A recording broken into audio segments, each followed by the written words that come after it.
Chapter 298. Isn't there an approximate time? Jiang Pengji had some guesses in her heart, but she didn't have any concrete evidence. She had read so many books before, and there were indeed some records about Hanshi powder. According to unofficial historical records, in the previous dynasty, there was a wandering necromancer who presented a magical prescription to the emperor of the Xia kingdom that could extend one's lifespan and strengthen one's body. It could allow a man to have sufficient yang energy and be vigorous in bed. That prescription was Hanshi powder, and it had the effect of treating typhoid. Before the 5 kingdoms separated into Xia, this Hanshi powder had always been a secret prescription of the palace. It wasn't leaked to the public, and only the emperor could enjoy it. Later on, when the 5 kingdoms separated into Xia, the Hanshi powder that was once regarded as a god disappeared without a trace. When it reappeared, it became a popular trend pursued by the nobles. Feng Jin frowned and shook his head, saying, "I'm not sure about this. If Lanting is curious, I'll go back and check it out for you." Jiang Pengji nodded. "Then I'll have to trouble you." Feng Jin turned his head and thought about it. He felt that Jiang Pengji's sudden questions were a little weird. What's the problem with this Hanshi powder?" Jiang Pengji sneered, "The problem is huge. Take a look, those who have been consuming Hanshi powder for a long time, which one of them still has energy? They are muddle-headed all day, as if they are going to meet their ancestors at any time. They don't have the heart to do proper work, and their actions are absurd. Their temperament is even more unpredictable. Now after consuming Hanshi powder, they still strip in public. Under normal circumstances, who would strip naked and expose their body to outsiders? Feng Jin had always heard about how good Hanshi powder was, and how comfortable it was after consuming it, but he had never touched it. If he were to indulge in Hanshi powder like those idle playboys, not to mention anything else, his father Feng Ren would be the first to not let him off. Hearing Jiang Pengji's reminder, he came back to his senses, and vaguely understood something. Hanshi powder is addictive, Jiang Pengji said with a cold face. She did not care about such outdated things, but the physical qualities of the people in ancient times were too poor. The possibility of addiction was high. If you take it for a long time and want to quit, the process is extremely painful. Ordinary people can't bear it. Feng Jin's expression turned a little strange. But this Hanshi powder is mostly used by nobles, the common people will not be implicated, Jiang Pengji sneered. Look at what you're saying. It's as if the people at the helm are the people. Feng Jin was speechless. After a while, he said, "Jin will investigate this matter when I get back." Jiang Pengji lowered her eyes. She wasn't sure if the Hanshi powder was a conspiracy, but she was sure that this thing was like a catalyst, which stimulated the original hidden danger. After leaving the royal courtyard, she sat alone in the carriage, her face cold as she flipped through the information about Hanshi powder that the viewers in the live streaming room had found. It was almost the same as what she saw in the unofficial history. In the dimension of the viewers in the live streaming room, Hanshi powder was initially used to treat typhoid. But because of some people who were courting death, they changed the prescription, causing the medicine to become poisonous. It was spread to the aristocrats and became a popular consumption trend. In the current dimension, Hanshi powder was presented to the emperor by the wandering necromancers as a good prescription for health, but the emperor of Xia used it wantonly. After the 5 countries divided into Xia, the secret prescription of Hanshi powder was also spread to the hands of a certain country. This harmful thing? Jiang Pengji couldn't help but shake her head.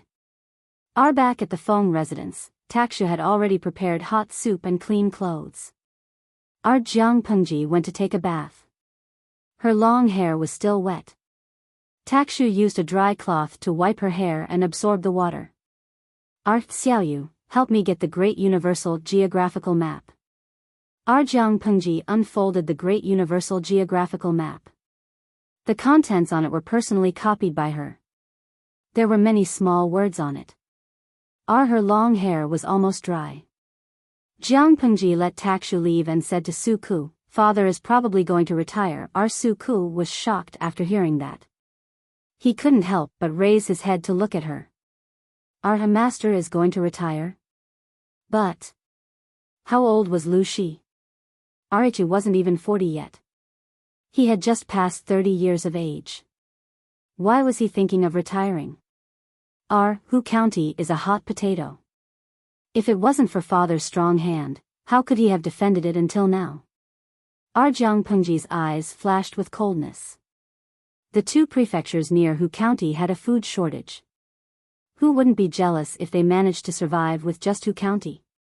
Not only will the aristocrats be jealous, but the emperor is even more jealous. I think he's going to cause trouble. Father already had the intention to retire before he came to Shangjing.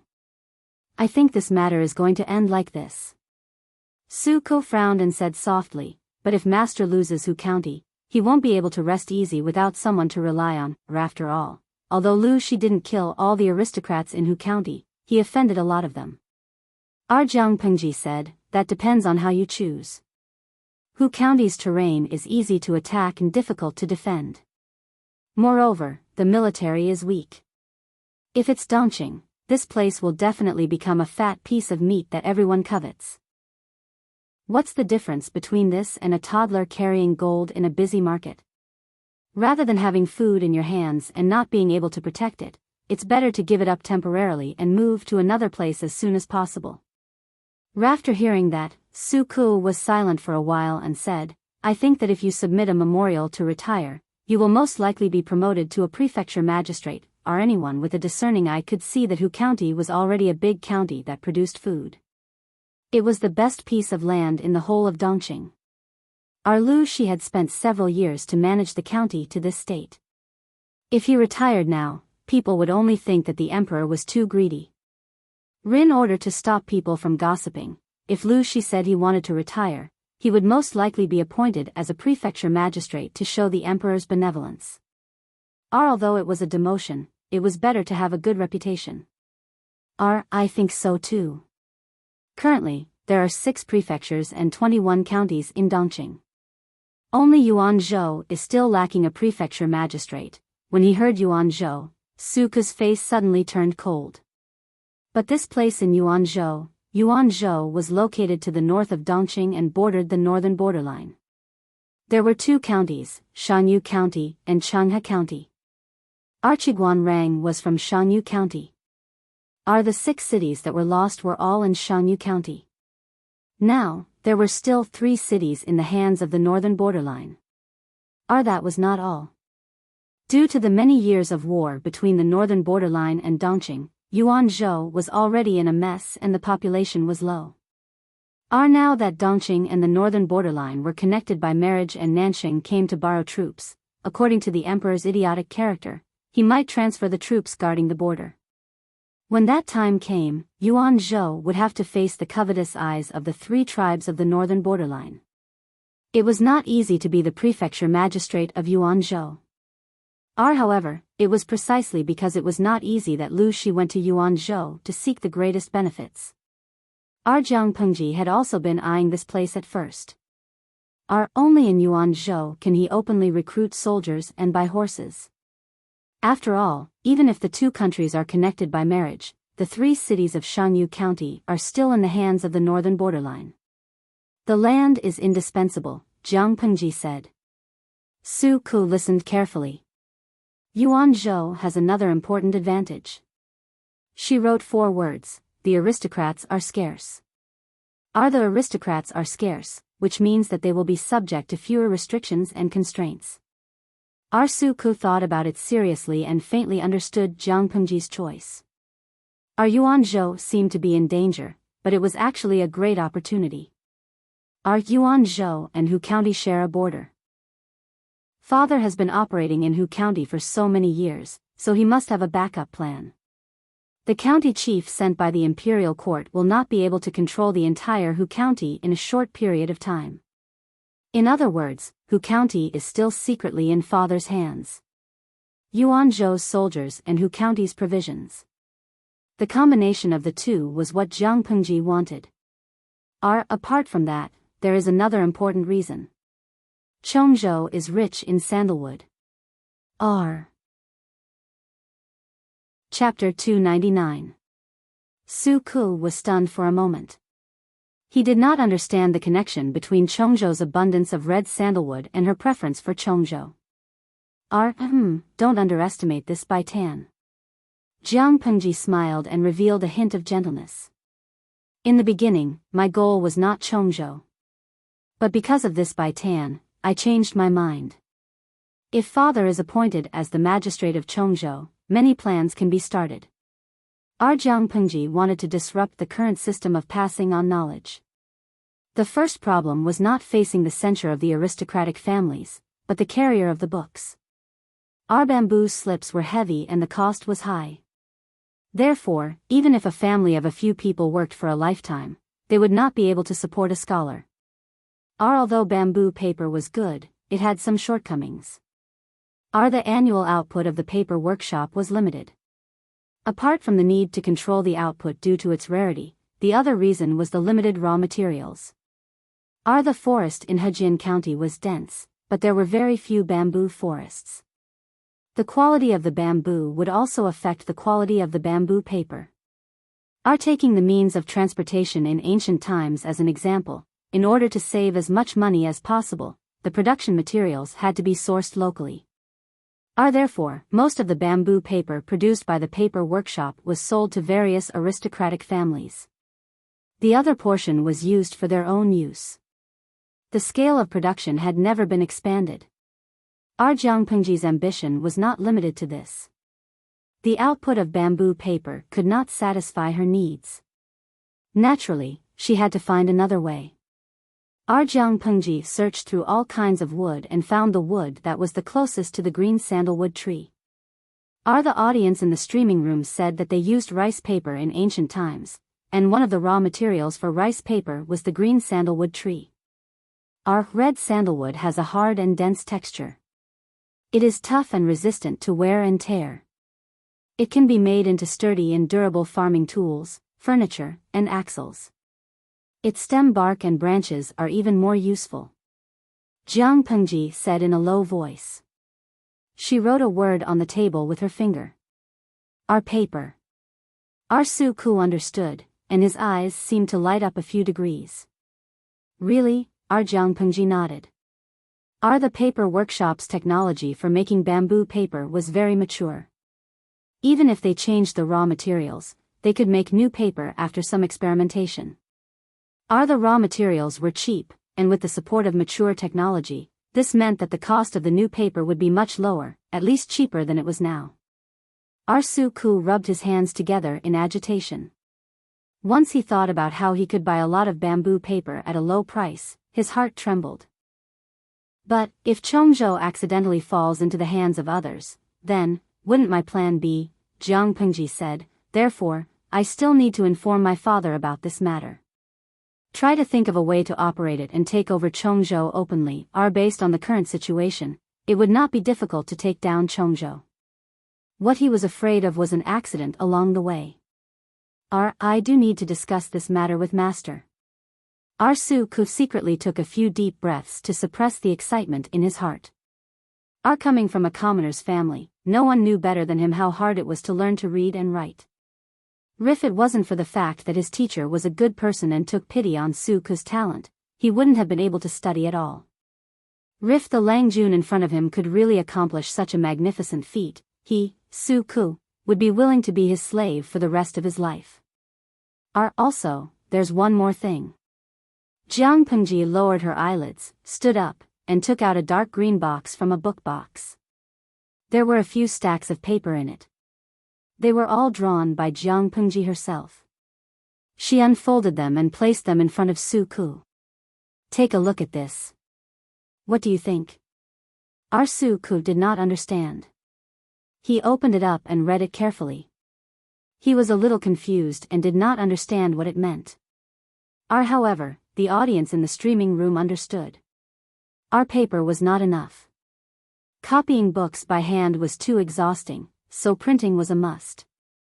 Librarian, is the streamer going to use printing in secret? Movable type printing or engraving printing? Lao Cg Lianmeng. Of course it's movable type printing. But engraving printing is better than movable type printing in certain situations. Dian Kumo Wang. I'm disappointed. I wanted to see if the streamer could create a printing machine or something. I didn't expect it to be printing. Artzeitung davon anti, TSK, a tall building starts from the ground. No matter how good the streamer is, she's just one person. The technology in that world is just like that. According to Diane Kumo Wang, you should be complaining about why the streamer doesn't build a space carrier, our paper and printing. Jiang Pengji had thought about these two things a long time ago. She had a workshop to make bamboo paper. The technology was ready-made, so she only needed to think about how to save money and choose the right raw materials. RAS for printing? She only knew about printing machines. That thing was an extremely old antique in her world. It was something that only existed in the history books. How would Jiang Pengji know about the mechanical parts and structure? Besides, even if she knew about it, the material technology in that world did not support her making it. Since there was no way to get a printing machine, she could only settle for the next best thing and choose a more stupid method. She engraved the characters needed for the book in advance, then typeset the characters for printing. She could not tell much about one or two books, but if she printed thousands of books, the efficiency would naturally be incomparable. Su-ku put down the drawing paper in confusion and said, "Lang Jun, this." Jiang Pengji took out her private seal and stamped it on the paper. Then she raised her eyebrows at Su-ku. You still don't understand?" An idea flashed through Su-ku's mind. He hurriedly picked up the drawing paper. He was so excited that he did not know how to react. It's not that simple. It's too early to be excited. Jiang Pengji shook her head and said, "At first, I wanted to use clay as a mold, but firing it would take a lot of time. I still have to figure out the composition of the clay to prevent the characters from changing shape. If I want to fire it, I'll need to build a kiln." Su-ku thought about it and said, "Then I'll look for other materials. Copper, iron, wood. Using copper and iron as raw materials to make a mold would cost a lot of materials. Wood was not bad, but it would also cause problems, such as deformation, moisture, and worms." Jiang Pengji lowered her eyelids and said, "Cedar is actually not bad. It's not easy to get worms, the texture is fine, and it won't change shape too much. If we choose a dry place, it should be stored for a long time.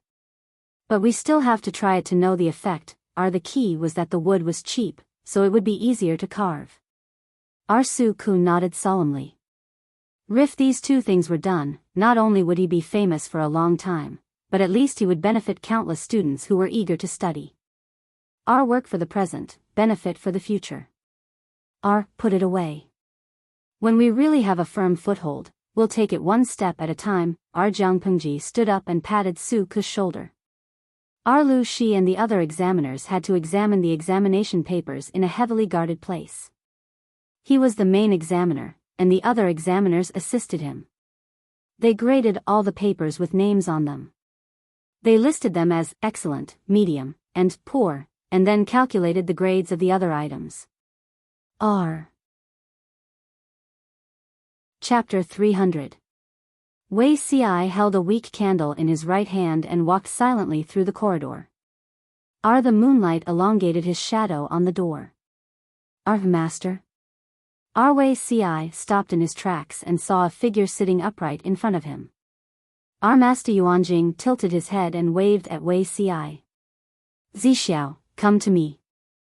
Seeing the cloak draped over Master Yuanjing's shoulders, Wei Ci went forward and sat beside him. He placed the lamp aside. How long has Master been waiting here?" Wei Ci did not need to ask to know that Master Yuanjing was waiting for him. It's not important." Master Yuanjing said plainly with a hint of a smile. "Zixiao is not a reckless person. I've heard about today's assessment from Yumo and Xiaoyin. Hitting someone with a book in public, even when you were 3 or 5 years old, you wouldn't have done this." Wei Ci's face was slightly red. He lowered his head and admitted his mistake. "Your disciple knows his mistake. Please punish me, Master." Master Yuanjing shook his head and asked, "Why should I punish him? I don't think you did anything wrong. On the contrary, you played very well." it wasn't as if he had beaten someone to death. That scholar's actions were indeed too much. Who wouldn't be infuriated? Our Master Yuanjing nagged, "I'm not here to scold you today. I just want to tell you that it's okay to be more casual. Your personality is too serious, and your thoughts are heavy. You like to keep everything to yourself and hide it from everyone. To put it bluntly, other people aren't like roundworms in your stomach. How would they know what you're thinking?" Our Wei Si remained silent with his head lowered. No one knew if he heard it or not. Our Master Yuanjing massaged his numb leg and said casually, "There are some things that you should say if you want to say them. Your disciple does not dare to say." Our Wei Si had a lot of things he wanted to say, but he could not say them no matter how hard he tried. Our Master Yuanjing smiled. "Zixiao, there are many taboos for strategists. One of them is not to use your own heart to guess the intentions of others. I know why you don't dare to say it. From what you can see, you already have the answer in your heart, so there's no need to say it. Isn't that so?" Our Wei Si remained silent. Our Master Yuanjing smiled helplessly. "I don't deny your ability to read people's minds, but I'm afraid you'll miscalculate one person." Even though Master Yuanjing did not name the person, Wei Si had a tacit understanding with this teacher. He knew who it was. Only by thoroughly understanding it can we have a flawless plan. Master Yuanjing pouted his lips at Wei Si and teased, "In the future, we'll see each other all the time. If you treat her with the prejudice you had in the past, I'm afraid that the truth will be revealed even faster. The past is gone like smoke. You should observe everything around you with a new attitude. Don't be blinded by the past. If you can't do this, you'll still lose, and lose even more miserably."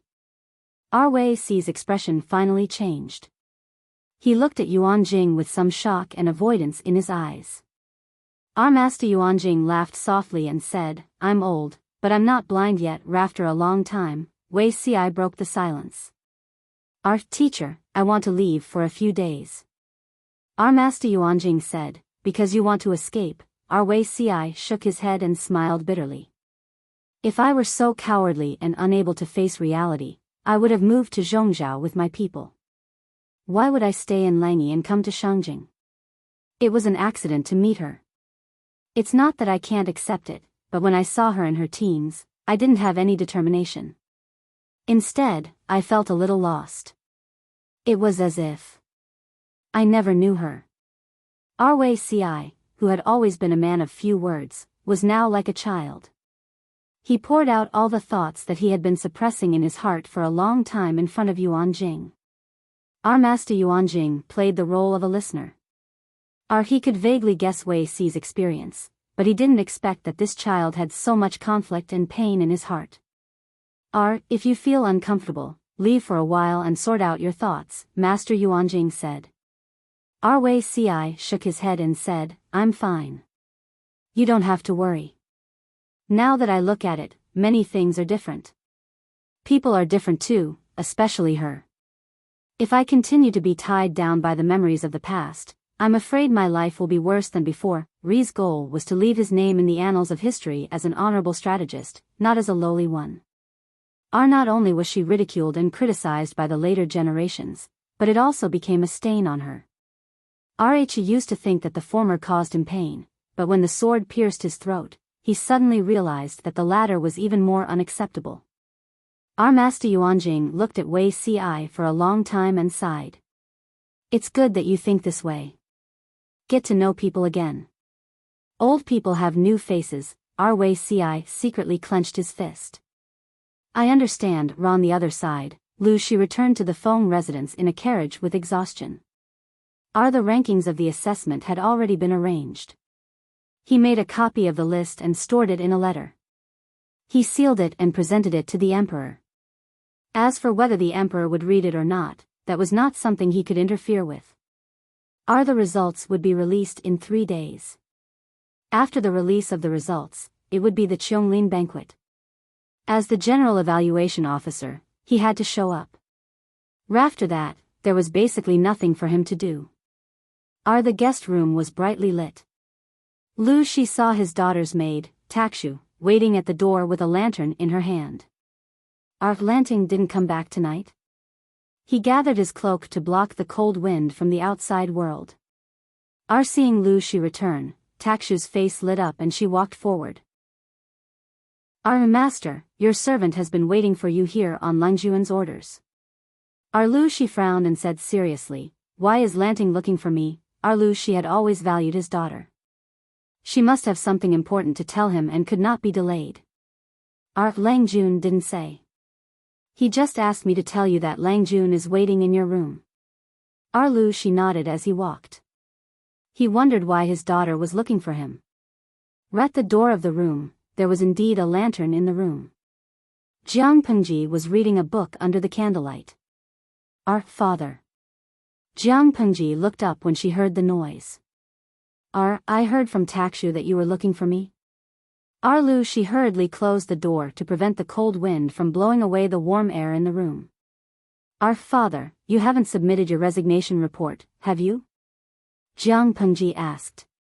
Of course not. I plan to submit it after the Qianglin banquet. Lu Shi sat opposite Jiang Pengji and saw that she was holding a universal geographical map. Lanting, do you have any good suggestions? Father, you want to be a rich man, but I'm unfilial. I'd like to ask you to work hard for a while longer. Lu Shi raised his eyebrows. You're not going to submit the report? Jiang Pengji shook her head and whispered, that's not the case. I want you to try your best to take over Chongzhou, Chongzhou? Lu Shi thought about it and understood. You want to take the opportunity to gather troops? Chapter 301. Lu Shi did not let Jiang Pengji explain in detail. He raised his hand to stop her from speaking. He closed his eyes slightly. The candlelight shone on his eyelashes, casting two small shadows that covered the green in his eyes. You don't have to explain too much. The Feng residence may not be completely safe. Lu Shi did not know Jiang Pengji's perception. He was afraid that the walls had ears. His expression softened. Whatever you want to do, there is nothing I won't do. Chongzhou is actually a good place. Jiang Pengji opened her mouth, as if something was stuck in her throat. She could not spit it out or swallow it. Based on Lu Shi's years of experience in officialdom, how could he not see the danger in Chongzhou? Lu Shi saw her expression and laughed. He raised his hand to rub the top of her head. He said warmly, you don't have to worry about me. Hu County was so chaotic back then, but didn't I survive until now? The northern borderline is ambitious and has been eyeing Chongzhou for a long time. But since they are connected by marriage with the royal family, they will at least pretend to be obedient. Before the princess of the northern borderline turns the royal family upside down, the northern borderline will not make a move. In other words, Chongzhou was still in a relatively safe state for the next few years. It could be governed and developed in peace. However, after this deadline, Chongzhou would have to face the covetous eyes of the three tribes of the northern borderline. It would welcome the trampling of their armored cavalry. Jiang Pengji clenched her fists, pursed her lips, and solemnly promised. Father, please work hard for 2 years. I will take care of you until you are 100 years old. Lu Shi could not help but laugh. His expression became lively. You still don't understand. Although Chongzhou is threatened by the northern borderline, it will be a very safe place for the next 2 years. He shook his head and carefully analyzed the situation for Jiang Pengji. Even if Nanxing can avoid the destruction of the country, they will have to cede land and pay compensation. They will have to ask for peace and pay tribute. The south will not be stable. In contrast, the north is more comfortable. Even if the northern borderline is ambitious, it will be a matter for a few years. Lu Shi was only going to be the magistrate of Chongzhou. He would oversee Chongzhou for 2 years. When the world was really chaotic, Jiang Pengji would take over. The risk was not high, but it was more frightening. Lu Shi understood this logic. After a while, he took out a neatly folded piece of paper from his sleeve. It was stained with ink. Some words could not be read clearly. What is this? Jiang Pengji took it and looked at it. Lu, she said, Master Yuanjing's disciple wrote about the girl who was teased and left in anger. Jiang Pengji looked at the assessment from afar and naturally knew who Lu Shi was referring to. Why did father bring his exam paper out? As she spoke, she carefully unfolded the piece of paper. Just from the handwriting, one would think that it was a gentle and delicate young lady from a noble family. If this paper is seen by others, I'm afraid there will be trouble. Master Yuanjing is really a wonderful person. Sure enough, he accepts disciples based on fate. Lu Shi shook his head. Nowadays, a lot of people complained about the difficulty of studying. Some great Confucian scholars advocated and appealed to the common people to be able to read and read. However, those were just words. If such a thing really happened, those people would be the ones who resisted the most fiercely. Even if this was a beautiful article, just based on the meaning revealed in it, Wei Ci was useless. Jiang Pengji's interest was piqued. She read the article carefully. Although some words were covered by ink, she could guess the meaning of the full text. I didn't know that he had a brain other than his face. Jiang Pengji smiled, folded the paper, and stuffed it into her sleeve. Lu Shi choked on her words. What did Wei Ci do? Why didn't my daughter get along with him? Having a brain is useless. Who doesn't know how to talk on paper? Jiang Pengji curled her lips. So I need to observe him carefully. Her attention was something that Wei Ci could not avoid. TSK, I really want to see his horrified expression when he finds out the truth. Lu Shi came back to his senses. Wei Ci was born in the Wei family of Langia. Although he has fallen, he still has his pride. He may not be easily convinced by you. Jiang Pengji raised her eyebrows when she heard Lu Shi's words. I heard from Huayu that the Wei family has moved back to Zhongzhou, but Wei Ci is still in Dongqing, because Feng Jin told her about the Wei family. She thought that Wei Ci was from a poor family or an ordinary farmer's family. Now that she looked at him, it seemed that he had a background. Lu Shi said uncertainly, maybe he's temporarily tied up for the assessment. If it's for the assessment, he wouldn't have written such a deviant paper. He obviously doesn't want to be selected. Jiang Pengji smiled and said, I'm not sure about other people, but I'm confident that I can take down Wei Ci. They were coming for her, so where else could she run to? The father and son talked for 15 minutes. Jiang Pengji put on Lu Shi's cloak and went straight to her room. It was late autumn, and the temperature was getting colder every day. Jiang Pengji tightened her cloak to block out the cold air outside. Takshu led the way in front with an orange lamp in her hand. The master and servant passed by the courtyard. Jiang Pengji suddenly felt a little cold water drip on her eyelashes. She couldn't help but raise her hand to touch it. It's raining? She looked up at the sky. The moon was as white as a jade plate, hanging high in the sky. Takshu heard the movement and carefully identified it. She said, Lang Jun, it's snowing. Snowing? Jiang Pengji blinked and reached out to catch the white flowers falling from the sky. The snowflakes were very small, like fine silver beads. They melted into liquid when they fell on her palm, leaving only a little coldness. It's quite small. Jiang Pengji blinked her eyes and muttered in a low voice. It was the first time in her life that she had seen such gentle and harmless snow. In her memory, snow was supposed to fall in sheets or as hard as white pearls, crashing down from the sky. Takshu laughed, and her eyes curved into the shape of a crescent moon. I guess this is the first snow of the year. It's still early. Even if it snows, it will be very small. In another 1 or 2 months, it will really snow. The sky and the earth will be the same color. It will be very beautiful. Jiang Pengji had Lu Shi's memory. Naturally, she knew when it usually snowed. The snow this year was indeed a little early. The snow was not heavy. Jiang Pengji went back to her room and drank a bowl of cold ginger soup. She took off her clothes and went to sleep. When she woke up the next day, as soon as she opened the door, she was hit by a cold air that was like an icy knife. The courtyard was covered with a layer of white. It was fine yesterday. Why is the snow getting heavier and heavier overnight? Jiang Pengji looked at the sky. Fine snow was falling. Feng Jin was obviously used to it. He ordered the servants to prepare a tea stove and sat opposite Jiang Pengji in the corridor of the courtyard to brew tea. He frowned and looked at the courtyard. It had only been one night, but the snow was already as thick as a knuckle. The weather was indeed unusual. However, since the founding of Dongqing, there had been natural and man-made disasters. It was either a drought or a flood. They were afraid that the nobles would get drunk and enjoy the snow in the garden. They would hold banquets, poetry meetings, and gatherings without a care for the lives of the people outside. Chapter 302.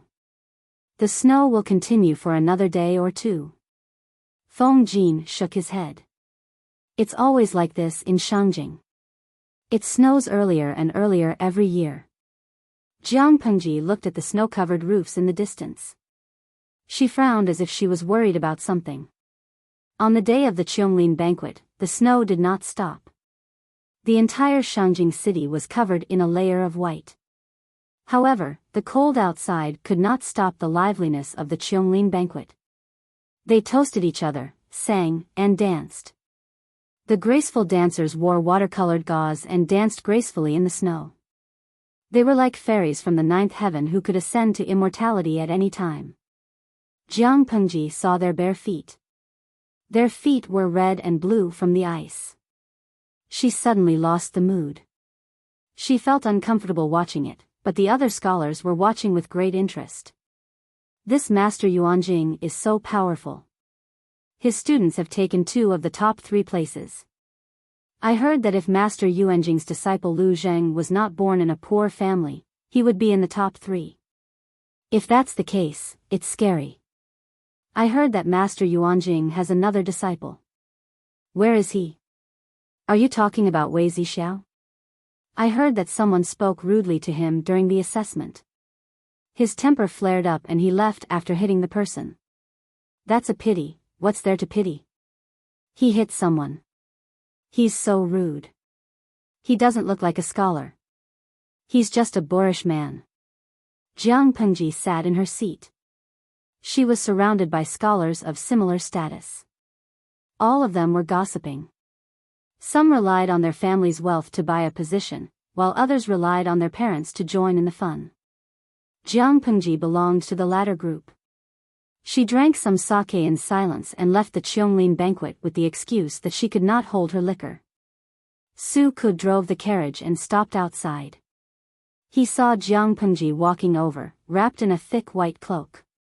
From afar, she looked like a moving white ball.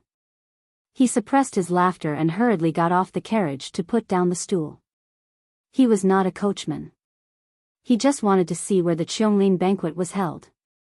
The commoners had the chance to enter. Su Ku would never be able to enter if he did not have other opportunities. Jiang Pengji knew what Su Ku was thinking, so she did not stop him. The weather gets cold really fast. You should wear more clothes when you go out. I told you to wait in the carriage, yet you insist on sitting outside. Isn't this suffering? Here, this is for you to warm your hands, lest you say that I mistreat you behind my back. Su Ku took the delicate hand warmer. It was small and exquisite and was wrapped in a thick layer of cloth. It did not burn his hand and felt like it was meant for a little girl. Lang Jun, you have wronged me. When did I complain about you behind your back? Even if there is, it would be a direct complaint. Su Ku did not want to provoke Jiang Pengji's eyes. No matter what he had in mind, he couldn't hide it. Rather than hiding it and being laughed at, he might as well come out openly. What a glib tongue. Jiang Pengji said with a smile. Just as she was about to step onto the carriage, she caught a glimpse of Wei Ci, who was dressed in a green Confucian robe, standing in the wind and snow with an umbrella in his hand. She stopped in her tracks and turned to Suku. Take the hand warmer and hide in the carriage. I have something to do. After Suku heard this, he was surprised. He could not help but shift his gaze towards Wei Ci. As someone who was obsessed with invisible voices, it was hard for him not to remember anyone with a special voice. Not to mention, other than his moving voice, Wei Ci could also be considered a person with a clear demeanor and handsome bones. Jiang Pengji walked forward and teased, Zixiao, are you waiting for me here? Wei Ci did not overreact like before. Instead, he said calmly, I'm just waiting here like your accountant. As for who I'm waiting for, it depends on who I'm waiting for. If you think I'm waiting for you, it's okay to think so. Was he mocking her for being narcissistic? Jiang Pengji's expression darkened. She looked at Wei Ci with an inquisitive gaze. Wei Ci did not avoid her gaze. He looked down and slightly lowered his head to look into her eyes. His eyes were open, not empty like before. As he spoke, he tilted the umbrella in his hand slightly and covered the top of Jiang Pengji's head. The wind and snow are strong. You should go back quickly. Did you write the article yourself? Jiang Pengji asked Wei Ci with a serious face. She was not being polite. Wei Ci smiled calmly and asked her in reply, do you think your father leaked the article so that I can find someone to write it for me? Jiang Pengji was silent. It was not because she suspected that Wei Ci would find someone to write for him, but she felt that Wei Ci's thinking was too different from the literati of the time. If everyone in the world went to study, who would do the farming? If there were more people studying, there would be more people sharing the cake. How would the aristocrats, who monopolized the inheritance of knowledge, be willing to do that? Wei Ci was also born in an aristocratic family. Even if the Wei family of Langia had withered, their ancestors were once prominent. The aristocrats had a sense of pride in their bones. They boasted that their bloodline was superior to others and that they were born to be superior to others. Either Wei Ci really had such a broad vision, or he was just a naive youth who didn't know much about the world. No matter how Jiang Pengji looked at him, Wei Ci did not seem to be the latter. You have a glib tongue. She said with a fake smile, it seems that you already know how to maintain your composure in front of me. Wei Ci's voice sounded a little relieved. Once bitten, twice shy. Although I dare not be on par with Yumo and the others, I am not a fool without talent. Naturally, I will not fall in the same place twice. If you still want to test me, I am afraid you will be disappointed. Jiang Pengji turned her head to look at him and said with a drawn-out, oh. You should be glad that there are many people and carriages here. Wei Ci raised his eyebrows. What do you mean? Zixiao is talented and his clothes match the vast snowy scenery. If there is no one around, Jiang Pengji did not finish her sentence. Instead, she raised her eyebrows at him and gave him a very ambiguous and flirtatious hint. Wei Ci suddenly tightened his grip on the umbrella handle and straightened his expression. Go eat the snow. Jiang Pengji laughed so hard that even her shoulders were shaking. Wei Ci's reaction was really interesting. He was like an arrogant cat.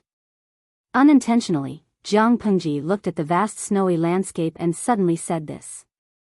After the Qionglin banquet, my father is going to resign. Wei Ci's eyes flashed with a trace of surprise. Your father has just become an official.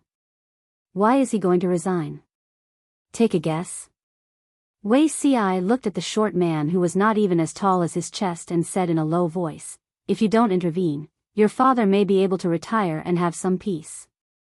Now that the situation in Dongqing is getting more and more serious, the day Nanxing is destroyed will be the day the world will be in chaos. Retiring is a good way to avoid the chaos. But if Lang Jun intervenes, I'm afraid that this memorial will be a move to advance by retreating. Retreat to advance? That's a good word. Then take a guess, which step am I advancing to? Wei Ci closed his eyes. If everything had not changed, the person in front of him would not be so ambitious. At most, she would lead a bunch of bandits to stir up trouble in Dongqing. But now, Wei Ci could feel that she wanted to be the emperor many years earlier than she was in the past.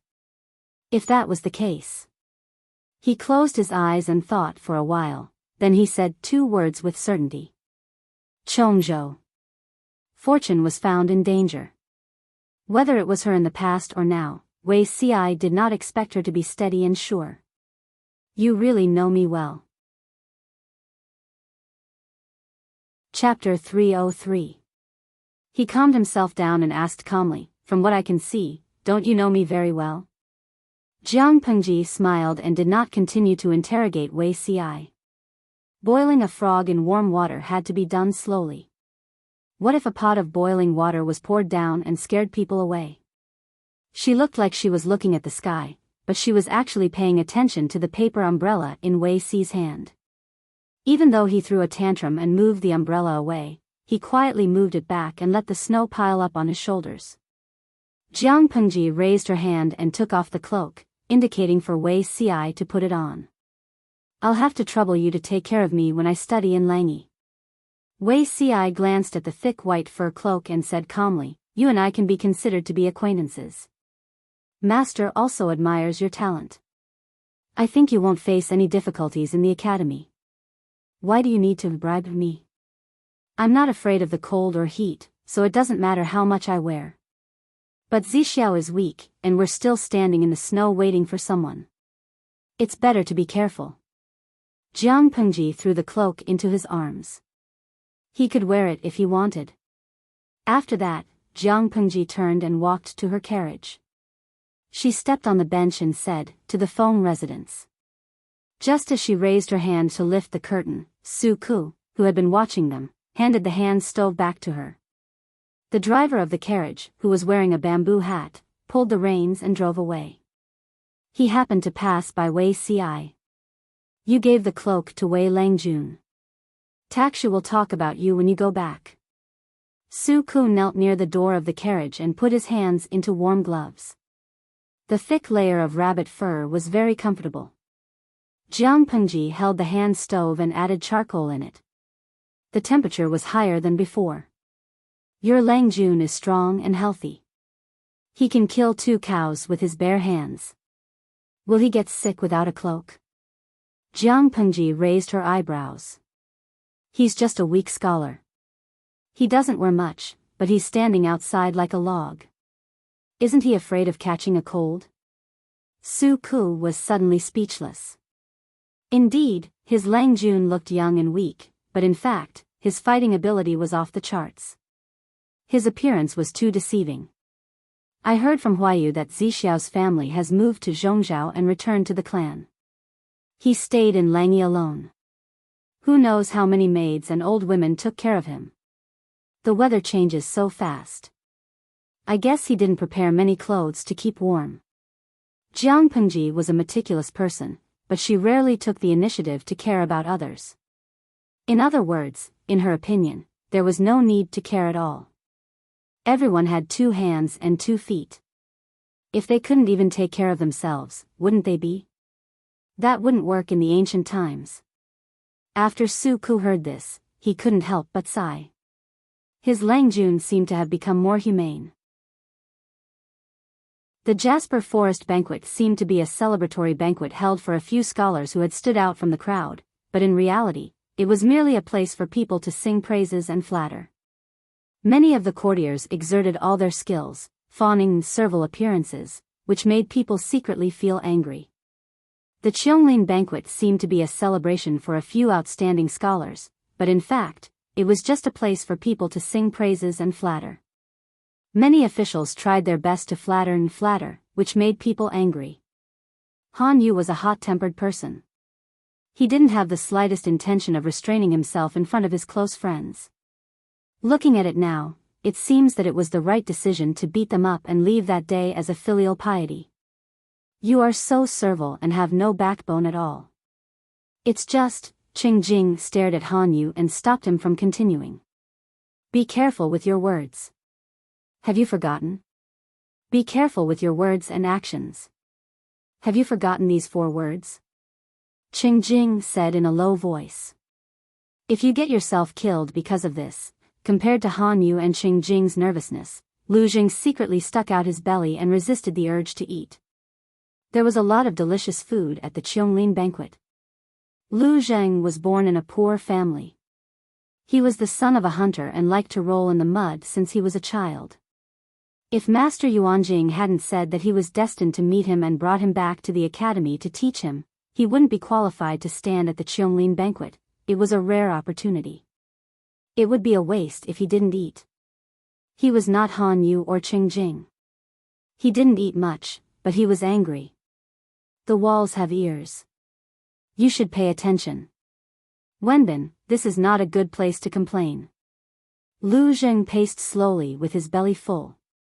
He looked very relaxed, but he was so full that he couldn't walk.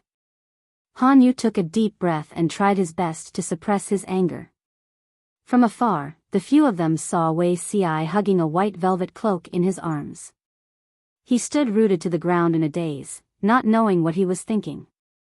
Lu Zheng was thick-skinned enough. He stepped forward with a smile and pretended to reach out to take the cloak from Wei Ci's arms. He even said, "Zixiao is indeed the most considerate. He knows that I'm not wearing much today, so he specially brought the cloak here. I thank him in advance." Before his hand touched the cloak, Wei Ci took a step back and said bluntly, "It's not for you." Lu Zheng wasn't angry. Instead, he sneakily looked at the tie on the collar of the cloak. The end of the tie was decorated with two delicate furballs, which didn't match Wei Ci's style. Not only that, but the size of the cloak was also inappropriate. "Then who is it for?" Lu Zheng asked. Wei Ci ignored him. He glanced at Han Yu and Qing Jing's expression and sighed. "You don't look happy. Were you bullied at the banquet?" Han Yu didn't pay attention to the cloak. His attention was drawn back to the Qianglin banquet. The anger that he had suppressed just now came out again. The so-called important officials in the court are all servile and flattering. They don't have any dignity. The court will be finished sooner or later if this continues. Wei Ci glanced around and felt relieved when he didn't see anyone. They are just servile to the bone. Why are you angry with them? Wei Ci smiled carelessly. I heard that before the Qianglin banquet, the head of the secretariat, Feng Ren, resigned and returned to his hometown. Not only did the government not ask him to stay, but they promoted a confidant. Isn't that clear enough for you to see? You want a docile and obedient domestic cat, not a wild cat that is hard to tame and arrogant. Han Yu almost exploded. Who are you calling a wild cat? Wei Ci continued, it's just the Qianglin banquet. You can't control your temper. What will you do in the future? What do you mean? Han Yu asked. Nowadays, the eunuchs secretly sell their titles. The price of each official position is clearly marked and they give it to anyone who has money. Do you think that it's only the eunuchs who are greedy? The greedy ones are the big ones. Wei Ci and the others got into the carriage. The charcoal in the carriage dispelled the cold air. He pointed to the sky. Wenbin is ranked third in the assessment. When the time comes, he will only get a small official position. It's not even as high as the official positions that those scoundrels buy with money. You will be so angry that one Buddha is born and two Buddhas will go to heaven. Han Yu almost choked on his words. Wei Zixiao, you are too mean. Wei Ci was not afraid and continued, I have something more mean. Do you want to hear it? Lu Zheng secretly held back his laughter. Qing Jing shook his head helplessly and fiddled with the silver wire charcoal in the charcoal basin. Chapter 304. Han Yu was a stubborn person. He would jump up and down when Wei Ci provoked him a little. However, Wei Ci didn't continue to bully Han Yu this time. Instead, he sighed. The official's family indulges the eunuchs. They even pretend that they don't see it when they sell titles and positions. As for the relatives of the emperor, when one of them achieves the Tao, all of them follow suit. It's obvious that the official wants to support two parties and make things difficult for the aristocratic families. There are two reasons for Feng Ren's resignation. Firstly, he wanted to defend his second son, Feng Jin, against injustice. Secondly, he could tell that Dongqing was seriously ill and could not be saved. Qing Jing continued, Wenbin's temperament can still be tempered. He is so angry now. What can he do in the future? Feng Ren's resignation had already become a signal.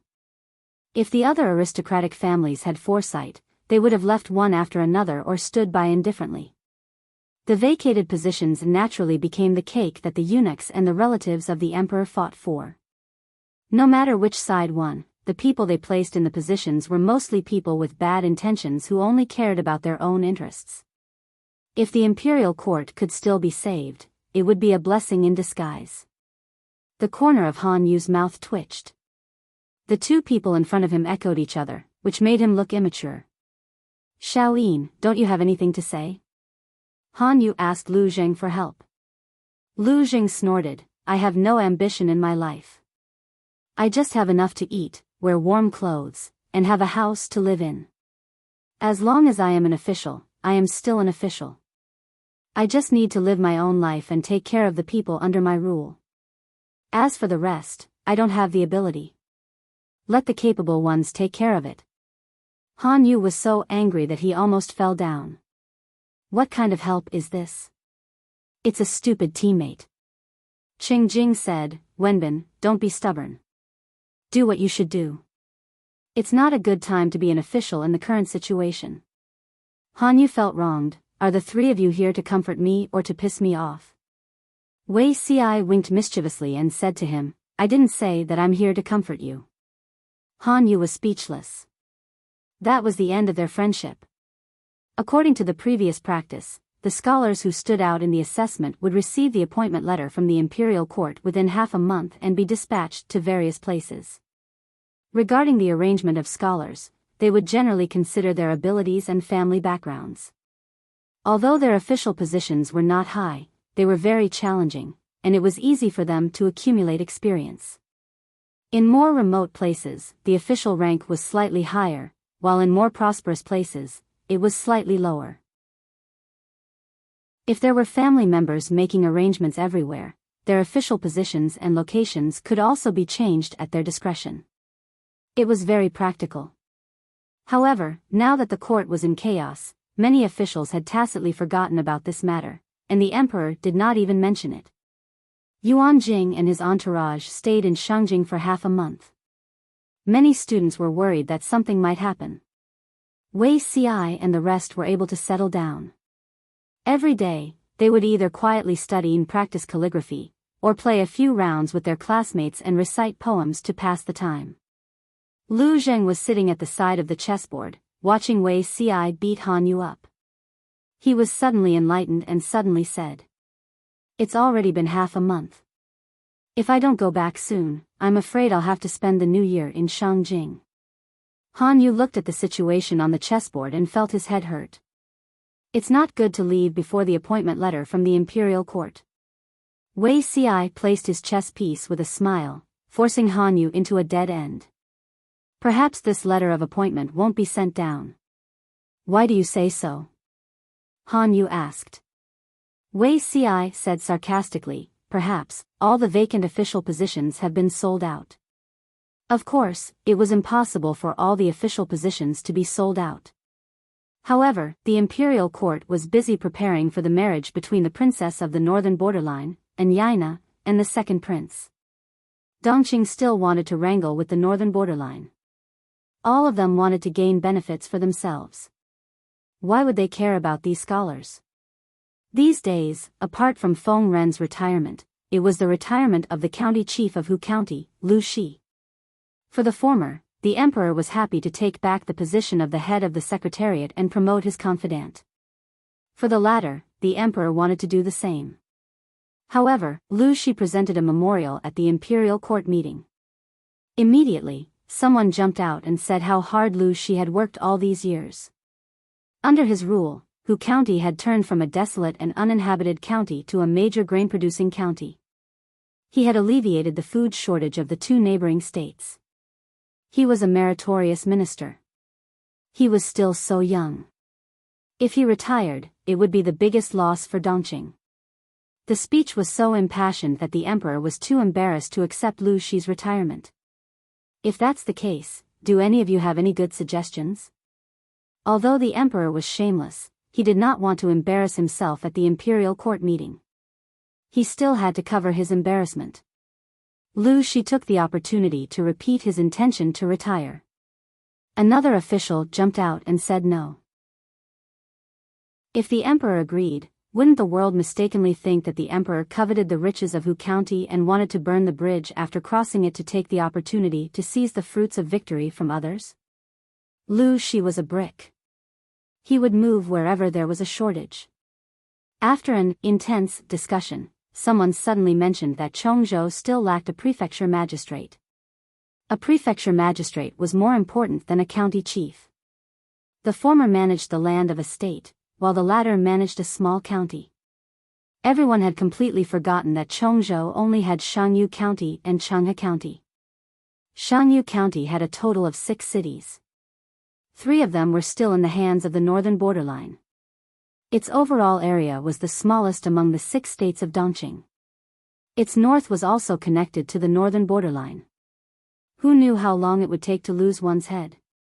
Although Hu County was only a county, its area was comparable to a state.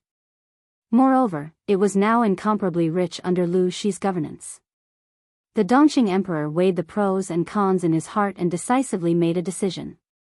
He pretended to express how much he valued Lu Shi. He also said that the world was in turmoil.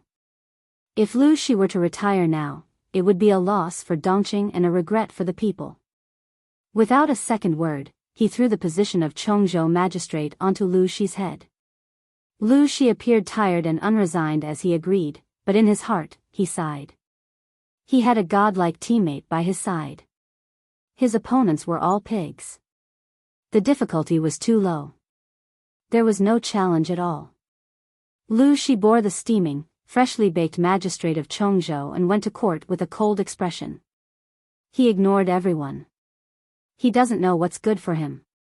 He was promoted from a county chief to a prefecture magistrate, and now he's putting on a straight face. Tisk, who doesn't know that Hu County is now in high demand? 1 county can feed 2 states. How much food is that? From what I see, Lu Shi has no intention of retiring. He's just putting on an act, hoping to stay in Hu County. Who knew that the emperor would transfer him to Chongzhou? Chongzhou, what kind of place is that? 3 wolves are watching from the north. He can't sleep well at night. Oh. Isn't that a big loss? Cleverness can be mistaken for cleverness. Who asked him to be so stupid? I wonder who will take over as the county chief of Hu County. In any case, it can't be the 2 of us. Let's just watch the show. Everyone wants a piece of Hu County. The small discussions around him drifted into Lu Shi's ears. His face was still livid. After he boarded the carriage, he suddenly smiled faintly. Cleverness can be mistaken for cleverness? Soon, everyone would know who the real stupid person was. The carriage stopped. Lu Shi got down from the sedan chair. His confidant came forward to speak to him. Master, the person Lang Jun is looking for has been found. Lu Shi was stunned. His expression quickly changed. Found? Yes, they look 70% similar. His confidant gestured as 7. Lu Shi's chest was beating rapidly, as if it was about to jump out of his throat. Chapter 305. Lu Shi's eyes darkened and he ordered, "Bring her to Lanting.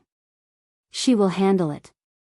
Hearing that Lu Shi was going to hand the girl over to Lu Shi, the confidant's face suddenly became bitter.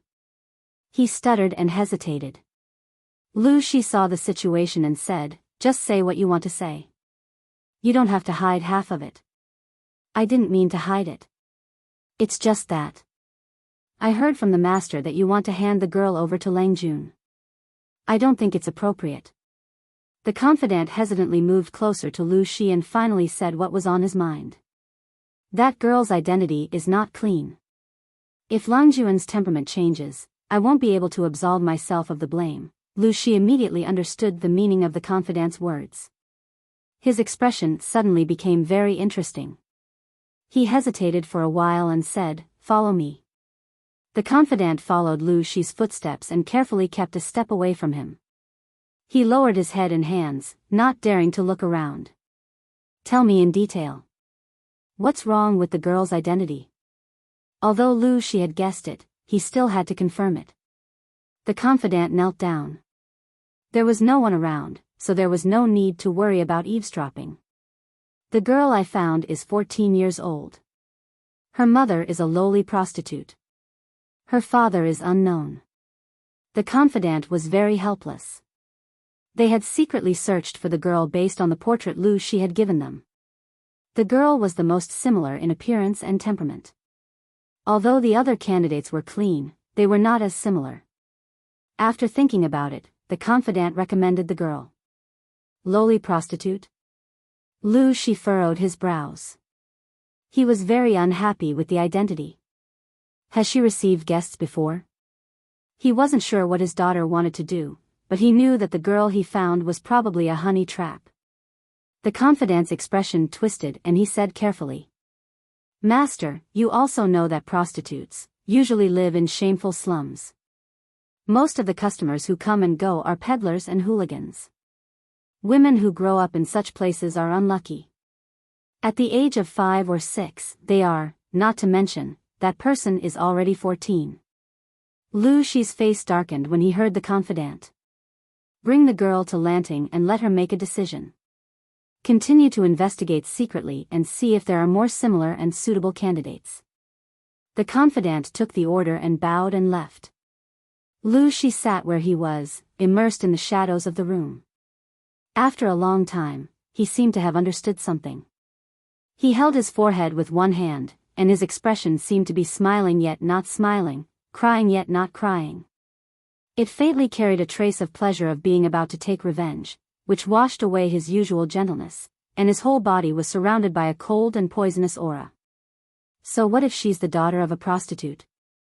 He seemed to be listless as he murmured in a low voice. His voice was suppressing the viciousness that made one shudder. It made one's hair stand on end.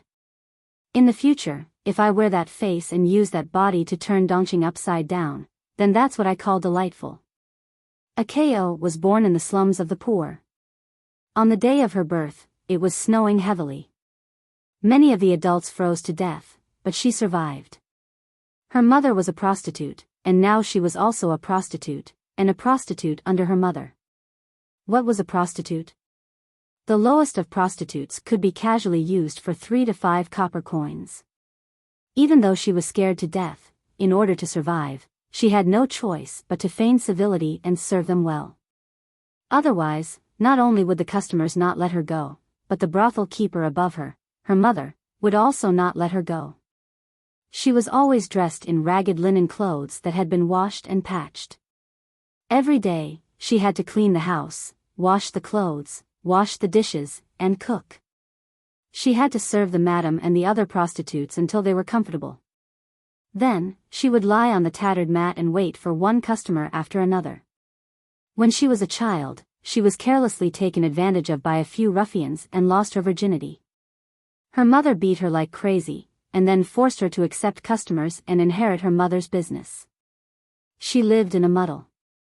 Over the years, she did not know how many children were beaten. She had only lived for 14 years, but she felt that she had lived more than half of her life. Even though she was born beautiful, she now had a lot of white hair. Her face was haggard, and her eyes were sunken. She thought that this was the end of her life, but she did not expect to be taken away from the slums by a man dressed in a very powerful outfit 2 days ago. She knelt on the ground, trembling, and her skinny body trembled like a sieve. Her whole body wished she could lie on the ground, and she did not dare to look around. After waiting for a long time, the sound of a paper door opening came from behind her, and unfamiliar footsteps walked past her. After a rustling sound, the person sat directly on the seat of honor. "What's your name?" Judging from the voice, the person should not be old, maybe even younger than Akeo. She had heard many hoarse voices and all kinds of malicious yelling, but she had never heard such a clear and peaceful voice. Her body trembled uncontrollably, and Akeo felt that her mouth was not hers anymore. She even forgot the instinct to open her mouth to speak. Seeing her behavior, Jiang Pengji was not in a hurry to say anything. Instead, she asked Takshu to serve tea and drink it to calm her nerves. The audience in the streaming room had long been looking forward to it. They did not know what the streamer was up to. Who was so important that she would leave behind the remaining chessboard and the young man Feng Jin, and come over so quickly? Looking at it now, it did not seem to be much. Lo Siji Lianmeng, I feel that the streamer would not do unnecessary things. She attaches so much importance to this person. Her identity must be very powerful. To Siji Jiwu, #laugh-teehee. Maybe she is the streamer's younger sister who is stranded outside. In Yuejia Zhuge Qinma, there are no clues. I can't guess the streamer's intentions. I'd better get a small stool and watch slowly. After waiting for a while, Jiang Pengji felt that the other party's emotions had stabilized, so she asked again. What's your name? Akeo's ears were flushed, and she felt a sense of inferiority that she could not wait to crawl into the ground. My name is Akeo. Although Akeo did not sound nice, it was a proper name. Akeo? Jiang Pengji heard it and asked again, do you know who asked you to come here? Akeo's thin and weak body trembled, and she said in a low voice like a cat, I don't know. I vaguely remember that it was a master. For Akeo, people who were neat and tidy were considered wealthy. She had never seen the clothes worn by Lu Shi's confidant. Such a dignified person could be considered a master. Jiang Pengji asked again, then do you know why you are here? Akeo bit her lower lip, and there was a little embarrassment on her thin and weak face. Only then did she slowly sit up straight with her head hanging down. She put her hands on her waist and pretended to pull off the belt around her waist. If it was on a normal day, Akeo would at most be wrapped in a tattered dress, and she would wear nothing underneath. Because she was poor, she could not afford to wear it. Besides, it was useless for a prostitute to wear clothes. In the end, she would have to strip naked to serve others. Lu Shi's confidant brought her back and asked the maid to prepare a complete set of clothes for her. She washed it from head to toe with soap several times. Chapter 306. Therefore, she untied the belt around her waist and only unbuttoned the outer layer of clothes. She was still wrapped in 2 or 3 layers of clothes. Jiang Pengji saw that and stood in front of Akeo. Akeo clenched her fists nervously and embarrassedly. She thought that a strange body would press down on her, but she saw a pair of clean, white hands in her sight. They were really clean. Even the round fingernails had a transparent luster. The clothes that were taken off were neatly put back on by those hands. The belt was tied in a beautiful knot at the waist. I didn't ask you to come here to do this. Naturally, the excited veterans in the streaming room who were waiting for the girl to take off her clothes and offer herself for sex could stop for a while. Akeo no longer lowered her head. She thought that she was hiding something and quietly raised her head. She wanted to see Jiang Pengji's face. She was stunned when she saw her face. She was younger than she had imagined. Such a young noble family's young master would also seek pleasure in the slums? She was confused. Then, what should I do? Akeo asked in a daze. Enjoy life. Jiang Pengji looked at Akeo's face carefully. According to Lu Shi's confidant, this girl was 70% similar to that girl. If she was taken good care of, she would probably look even more similar when she grew up in the future. It was as if she had been reborn. As the saying went, beauty was in the bones, not in the skin. Even if the girl was very thin and her face was tired, she was still beautiful. Enjoy life? Yes, live like a concubine. A concubine? Akeo widened her eyes in shock. That was the emperor's daughter, the high and mighty princess, right? A very beautiful face. It will let you live the best life for the rest of your life. Jiang Pengji did not hide her praise. Even if Akao had gray hair, a thin body, and a haggard face, she still had a kind of beauty. Akao also came to her senses at this moment. Her expression changed, and she was a little thoughtful. There was no such thing as a free lunch in the world. How could such a good thing happen to her? If she had such a good life, how could she have been bullied by a few hooligans when she was 7 or 8 years old? She had to crawl home half dead. She had been so wronged, and she was even beaten by her mother with a matchstick. Her mother scolded her for being indecent and saying that she was born to be a slut. He had suffered so much in the past, so why did good things befall him now? I will let you live more comfortably than Empress concubine. Jiang Pengji sat in front of Akao. She did not deliberately explain anything. She just waited for her reaction. Then, what should this lowly servant do to live, better than Empress concubine? Akao secretly tightened her sleeves. She could not help but feel nervous and afraid when facing Jiang Pengji. Jiang Pengji smiled. The girl in front of her was of low birth, but she was very smart. She could be molded.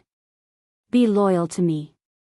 Even if you have to cross a mountain of daggers or a sea of flames, you have to step over it for me. If you work for me, I'll let you live a better life. Equivalent exchange. There was nothing in this world that could be enjoyed without sewing. I know what your life was like in the past. It's not an exaggeration to say that it was hell on earth. Are you really willing to be treated as a commodity for the rest of your life and be bullied for a few copper coins? Akao's heart skipped a beat. Countless disgusting faces flashed in front of her eyes, from the hooligans of 12 or 13 to the shameless old men of 50 or 60. She could not help but ask herself. This person said that she had value. Should she not seize it and continue to live a life that everyone despised? She no longer wanted to live the life of receiving and sending people off.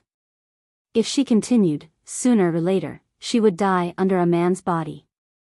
She was only 14 years old this year, but she had already seen the outcome of aging. Her mother valued those fresh and young prostitutes more. There was a fixed number of customers every day. She was the only one who had to take off her clothes to serve when someone paid. Why? People in this line of work eat to show their age. You're already 14 years old. After working for so many years, even the most delicate flowers will be destroyed. Akao could not help but think of the 11-year-old girl that her mother had newly bought. Her voice echoed in her ears, and she could not help but shiver. Clenching her teeth, Akao could not help but grab Jiang Pengji's sleeves with both hands. She begged and sobbed, I'm not resigned to this. Don't send me back. Then work for me. Jiang Pengji's voice did not fluctuate at all, as if she was just informing her of one thing. Okay. The audience in the streaming room expressed that their worldview was once again shattered by the streamer. Was she streaming how to abduct and sell people? Kwachuankai, I'm stunned. Even human traffickers are not as domineering as the streamer. Lo Siji Lianmeng, I seem to understand a little. The streamer wants to play a honey trap. Nugatang, honey trap. People come willingly for the honey trap. The streamer is coaxing and coercing, isn't she? Yinuagia Zhuga Chinma, I can tell that you didn't watch the streaming carefully. The streamer's words just now obviously revealed a message. This little girl may have lived an inhumane life in the past. Didn't you see the bruises on her neck? The streamer wants to use her to play a honey trap and sell her body. The little girl can also take the opportunity to escape from hell and live a good life. It's an equivalent exchange. Even so, some audience in the streaming room still could not accept it. Jiang Pengji, the streamer, was challenging their worldview. However, it seemed that some audience in the streaming room had a more twisted worldview than Jiang Pengji. Lo Siji Lianmeng, streamer, you can't be so straightforward. Who knows if a person who can be moved by benefits will be attracted by better benefits? You should move her with emotions and reason. Little girls are more emotional and easy to deceive. I believe you can do it. Yinuagia juga chinma, well, although the person above is a little cold-blooded, you do need to be more cautious. There's nothing wrong with that. The audience in the streaming room, according to Jiang Pengji's personality, how could she not consider these things? She could see clearly what kind of person Akeo was. Lu Shi's illegitimate daughter married Wu Majun. There were at least 2 years of buffer time. Within these 2 years, it all depended on whether Akeo could pass the test and become a valuable chess piece.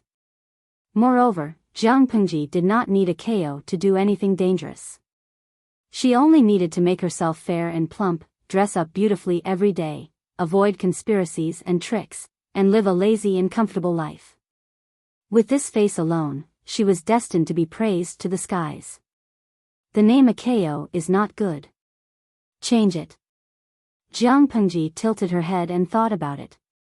She said meaningfully, Hui Jun, this is the name. Akeo did not know what the word Hui Jun was, but it sounded very proper and pleasant. It did not sound like a poor girl could use it at all. She bowed and bowed. Thank you, Master Lang Jun, you work for me. Naturally, I can't treat you unfairly. Jiang Pengji asked her, what do you want to do the most now? Akeo. The current Hui Jun thought about it seriously and asked her timidly, what do you want to do the most, no matter what? I will definitely do it for you as long as it is within my capabilities. Hui Jun bit her lip. Her face was pale, but she said firmly, I want to kill a few people. They are all bad people who deserve to die. If it were not for those ruffians, she might not have become a prostitute. Even though she knew that it was unrealistic, because her mother had taken a fancy to her face long ago and felt that she was a rare commodity, but she had lost her chastity. In her mother's eyes, she was worthless. Chapter 307.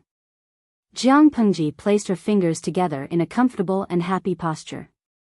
Remember to hide Huijuan's identity so that no one finds out. Lu Shi's confidant was stunned when he heard the name Huijun.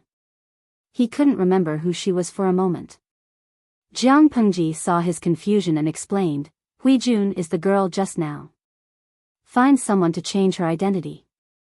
The confidant accepted the order and said firmly, don't worry, Lang Jun. I will clean up her identity. Be careful. Don't give yourself away. After saying this, Jiang Pengji reminded him worriedly. Fabricating a household registration out of thin air is the easiest way to expose flaws. It's better to find someone who hasn't been cancelled and let Hui Jun replace it. Jiang Pengji tapped her fingers on the table. The household registration system in this era was very backward. Unlike her era, there was almost no possibility of fraud. In ancient times, because of backward technology and inconvenient transportation, many people didn't have household registration. Many people on the household registration died or disappeared, and they didn't cancel it for more than a decade. This kind of identity was very difficult to verify, and it was easy to take advantage of loopholes. Instead of taking the risk of creating a new identity for Hui Jun, it was better to let her replace the identity of someone who had similar experiences as her. Lu Shi's confidant nodded and accepted the order. Jiang Pengji said, I have nothing else to do here. You can leave. Since he was a confidant that Lu Shi valued, his ability to handle matters naturally could not be underestimated. Soon, the matter was settled. Akeo's mother, your Akeo is back. Quickly go back and see. The woman who was called Akeo's mother wore heavy makeup. Her clothes were frivolous, revealing a large area of her fair chest. She waved a yellowish fan in her hand. Her face was smeared with low-quality rouge, and her lips were painted with thick lipstick. Her slender waist and plump buttocks swayed gently. The curve made many ruffians who passed by jealous. They only felt that their throats were a little hot. What are you shouting about? She's back. That wicked girl left with the nobles for 2 or 3 days. She's forgotten about me. What a traitor. The woman's actual age was only in her early 30s, but she looked like a woman in her 40s. Despite the heavy makeup, some signs could still be seen in her eyes. She must have been a beauty when she was young. However, because one's appearance came from one's heart, her eyes and brows always carried a bit of maliciousness and harshness, which made people's hearts beat fast and not dare to get close to her. No, Akayo's mother. Akayo, the one who came to report the news, was also a poor woman who lived in the slums. Although she looked down on Akayo's mother for selling herself, selling her daughter, and harming other women, she still felt a little pity for Akayo, who was a girl who grew up under her watch. She's just a little girl. It's fine if she comes back, but she wants me, her mother, to kneel and welcome her. The woman had a bad premonition, but she was more annoyed with her neighbor. Your Akayo is gone. What? Her money tree was dead? The woman was so shocked that her expression changed. She hurriedly followed her neighbor back home. There were already many people watching the show in front of the broken door. The woman rudely pushed the onlookers away and walked into the dark room. There was a girl in disheveled clothes in the room. She was her prostitute. She had just received a guest not long ago, and her face was still numb. She held the few pieces of rags that could not be wrapped around her body and shivered. There was a roll of mat in the middle of the room, and the mat was wrapped into a spring roll. The woman went forward to take a closer look and almost fainted. She lifted the mat with trembling hands and saw a female corpse with a festered face and a rough outline lying on the ground. Not to mention the face, the body was covered with marks of whipping and sex. The woman did not believe that it was Akayo. She quickly tore the clothes on the female corpse and turned it over. There was a little red on the buttocks. This was Akayo's birthmark. At this time, she had to accept the fact that Akayo was taken out by her benefactor and was humiliated and tortured to death. Most of the onlookers were residents near the slums. They knew how this woman usually treated Akayo. Even an enemy would not humiliate others like this. Now that Akayo was dead, it was exactly what this woman wanted. But the poor girl died too miserably. To their surprise, the woman who should have spat on the corpse did not humiliate the corpse. Instead, she collapsed on the corpse and burst into tears. The blue veins on her forehead bulged, and her tears and snot smeared the heavy makeup on her face, which made the onlookers feel very strange. Akayo's mother has already.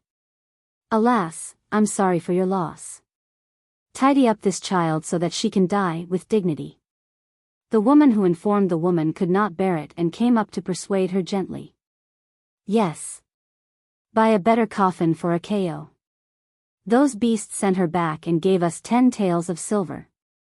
According to the price of 1 or 2 copper coins for a prostitute, she did not know how many times she had to sell the coffin for 10 taels of silver. In the eyes of the onlookers, the price of this compensation was worth it. The woman cried so hard that she almost could not breathe. She only survived after her neighbor pinched her philtrum. Duckweed. Body. Like.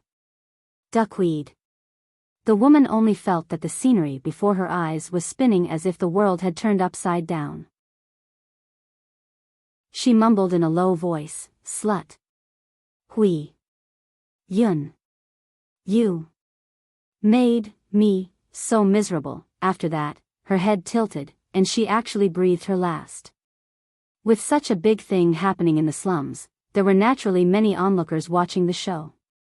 No one knew that 4 dirty local ruffians had quietly disappeared.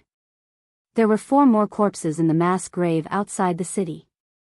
Each of them was stabbed with a dagger and died of blood loss. It's almost time. It's time to go, Hui Nyangzi. Akayo, who should have died, stood near the mass grave and looked at the 4 corpses that could not be identified with their original appearance. Her gaze was complicated. Her blood-stained hands were still trembling, and her 2 calves were trembling non-stop, but there was an unprecedented carefree feeling in her heart. Well, I'm coming. She put on the wide hood of the cloak, covering most of her face, only revealing her slender chin. She clenched both sides of the cloak tightly with both hands to block the cold wind outside. She stepped on the sedan chair and entered the inconspicuous carriage. The carriage quietly left the mass grave. As Akaos passed, she was also buried here. Only Hui Jun was alive. Are you sure you heard Akao's mother mention the name Hui Yun? When Lu Shi heard the reply of his confidant, his expression was a little strange. The confidant was originally worried that there would be changes, so he pretended to be a poor person and mixed in with the onlookers, but he did not expect to have an unexpected gain. Yes, I'm sure. Hui Jun. Hui Yun, Lu Shi silently said it twice. The pronunciation was the same, but the words were different. The former was the new name that Lanting gave to Akao. It was impossible for Akao's mother to know. In that case, the name that she muttered before she died could only be that woman. Chapter 308. This year's first snowfall lasted for more than half a month. The weather became colder day by day. Many houses were crushed by the snow, and the number of casualties was unknown. A few aristocratic families in Shangjing opened granaries and set up porridge stalls everywhere. Even more wealthy families continued to lead a befuddled life. Jiang Pengji was temporarily staying in the Feng residence. When she heard that there was a porridge stall, she followed Feng Jin out to distribute porridge to the people. The snow continued to fall outside. Several rows of commoners had already lined up in front of the porridge stall. Almost all of them looked haggard and wore thin clothes. Some of the commoners wore rather thick clothes, but they were covered with patches of various sizes. I wonder how many people have been crushed to death by this heavy snow, and how many people have been frozen to death. The manservant at the porridge stall looked at the endless queue and whispered to the manservant beside him. His words were filled with pity and sympathy. Even though 2 large pots had been set up, the porridge was still not enough for the common people. His companion was so busy that his feet didn't even touch the ground. Stop talking nonsense. Work is more important. How can the life of a noble be the same as that of a lowly commoner? Jiang Pengji helped to scoop up the porridge or carry firewood to start the fire. Feng Jin, a weak scholar, was so tired that his forehead was sweating. There was no noise or cue cutting, and the lively audience in the live broadcast room was silent for a long time.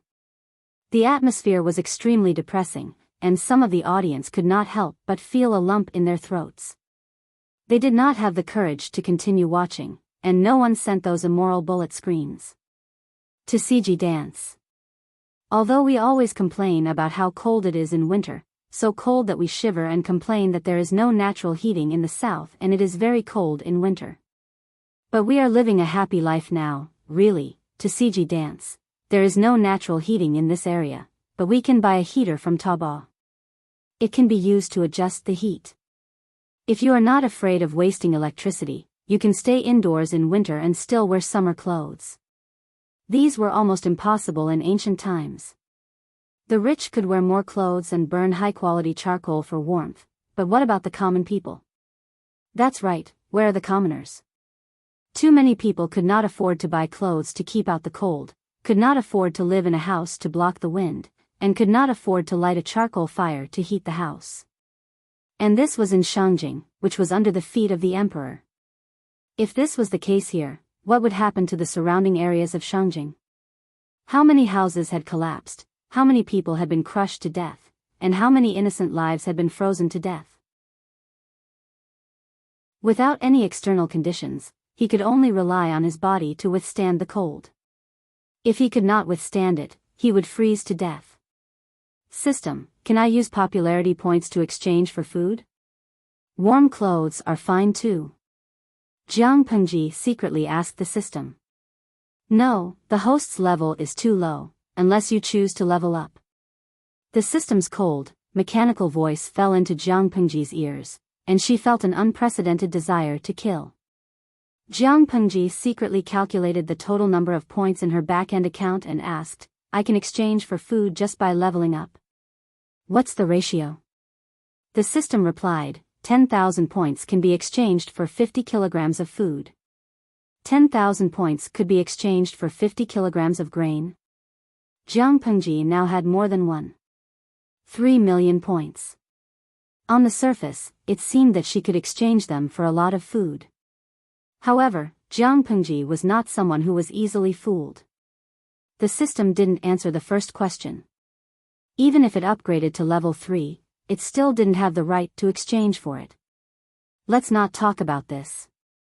To advance from a level 2 host to a level 3 host, he would need to spend 1 million popularity points. If all of them were exchanged, the remaining popularity points would not be able to be exchanged for much food according to the ratio given by the system. This was a trap. Forget it.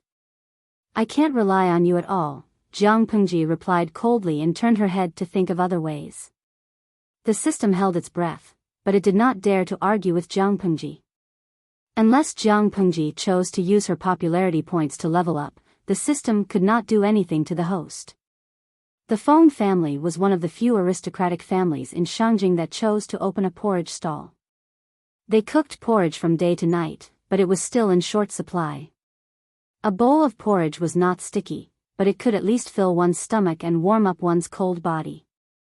Jiang Pengji helped at the porridge stall for a few days, but she still did not hear any orders for disaster relief, let alone rice and winter clothing for disaster relief.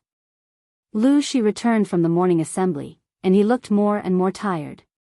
He said with a gloomy face, "I've written to the emperor many times, but the emperor always used the second prince's wedding as an excuse to evade it several times. Today, he finally relented, but he gave this task to an official with the surname Shi. That person is greedy by nature, and he plucks feathers from every goose that passes by. I don't know how many people will embezzle the 20,000 taels of silver that were allocated, and how much will end up in the hands of the people. Although the world was not really chaotic, how much better was it than chaotic times?" Jiang Pengji had been helping at the porridge stall for the past few days, or distributing winter clothing to the people, so she was the most familiar with the situation of the snow disaster. She snorted coldly. 20,000 taels of silver is not enough, let alone after being exploited and embezzled. What can it do? Lu Shi sighed.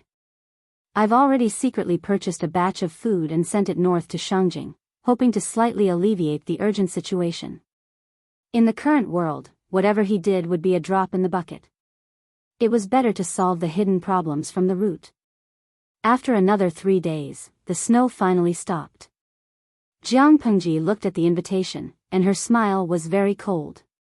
The second prince is getting married, and I am not related to him. Why would I go there? The vast city of Shangjing was covered in white snow, and the sky and earth were the same color. The princess of the royal family of the northern borderline wore a bright red wedding dress, and with the exception of the Dongqing emperor, she sat in a sedan carried by 16 people. The sedan was decorated with gold, silver, and jade, and hung with red satin, which shone under the sunlight. It was very luxurious. The wedding procession wore festive new clothes, and they entered Shangjing through the gate of the city. They walked around the city, and the people on both sides of the street cheered and gave their blessings. Hundreds of tables were set up next to the prince's palace, and the court officials and noble ladies went in and out. It was very lively. In sharp contrast, in a remote corner of Shangjing, there were stiff corpses that were dug out from the ruins. One by one, the frozen corpses were piled up in cart after cart. Jiang Pengji wore a plain dress, and her long hair was tied up with a wooden hairpin. Her expression was as cold as ice. The way of the world.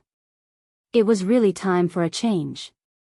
Jiang Pengji ordered the manservant who was cleaning up the corpses, bury them well. The weather is cold now, and the corpses will not rot easily, but we can't neglect them because of this. If the corpses are piled up and not dealt with, it will easily become an epidemic when spring comes. Don't worry, Lang Jun. I will do it properly. At the same time, in another place in Shangjing, Lu Zheng was holding a plate and chewing the slightly cold white cake. He sighed and said, "It has been almost a month since the evaluation, and the imperial court still hasn't issued a letter of appointment. I think there is no hope this year. Master has decided to leave for Langyi in 2 days. I really don't want to come back to Shangjing again." Han Yu heard the sound of the wind blowing outside, and he was very annoyed.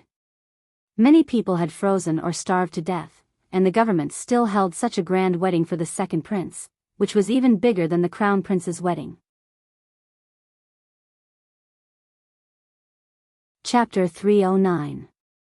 Han Yu wasn't in the mood to study because of the noise outside. Lu Zheng, on the other hand, was eating happily. Seeing that Han Yu was still frowning, Lu Zheng's eyes flickered and he asked casually, interrupting Han Yu's thoughts. "Where did Zixiao go?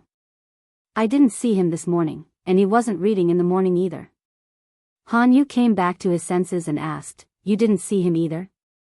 Lu Zheng ate a plate of white cakes and drank a big bowl of hot tea. The coldness in his body evaporated. "I didn't see him. This plate of white cakes was his breakfast. He didn't want to eat it because it was cold, so I cooked it and ate it." Lu Zheng patted his chest to calm himself down, then gulped down a big bowl of hot tea. The warm feeling made him feel a little sleepy. Han Yu's mouth twitched, as if he could already imagine Wei Si's embarrassment when he came back and found that his food was gone. Where was Wei Si, whom they were talking about, at the moment? He was wearing a plain scholarly robe and a cloak that barely protected him from the cold. He went to the snow-stricken slums with 2 servants and a cart. Many slums that had been in disrepair for a long time had collapsed, making the already difficult roads extremely rugged. It was not easy for the people to get in and out of the slums. There was no porridge stall nearby, so many families had a hard time making a living. The thin elderly and children could only starve or freeze to death in the freezing weather.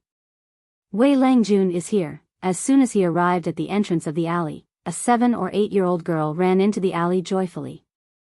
Not long after, more than 20 thin old women or children less than 10 years old came out with bowls in their hands.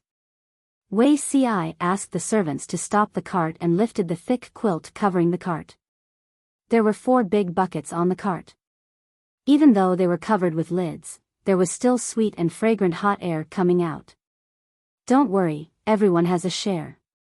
Although Wei Si didn't show much of an expression, beautiful people always had some privileges. The people were quite touched that he came to deliver food every day. They had long let down their guard and were not afraid of this fairy-like Langjun. Instead, they liked him very much. Not long after, the 3 large buckets of steamed buns were all distributed, and the large bucket of thick porridge was also emptied. The leftovers were also scraped clean. At this moment, Wei Si realized that the hem of his clothes was being tugged by someone. He looked down and saw that the little girl with an ashen face was staring at him with her clear eyes. Her eyes were filled with admiration. Through those eyes, he seemed to see another child and his heart softened.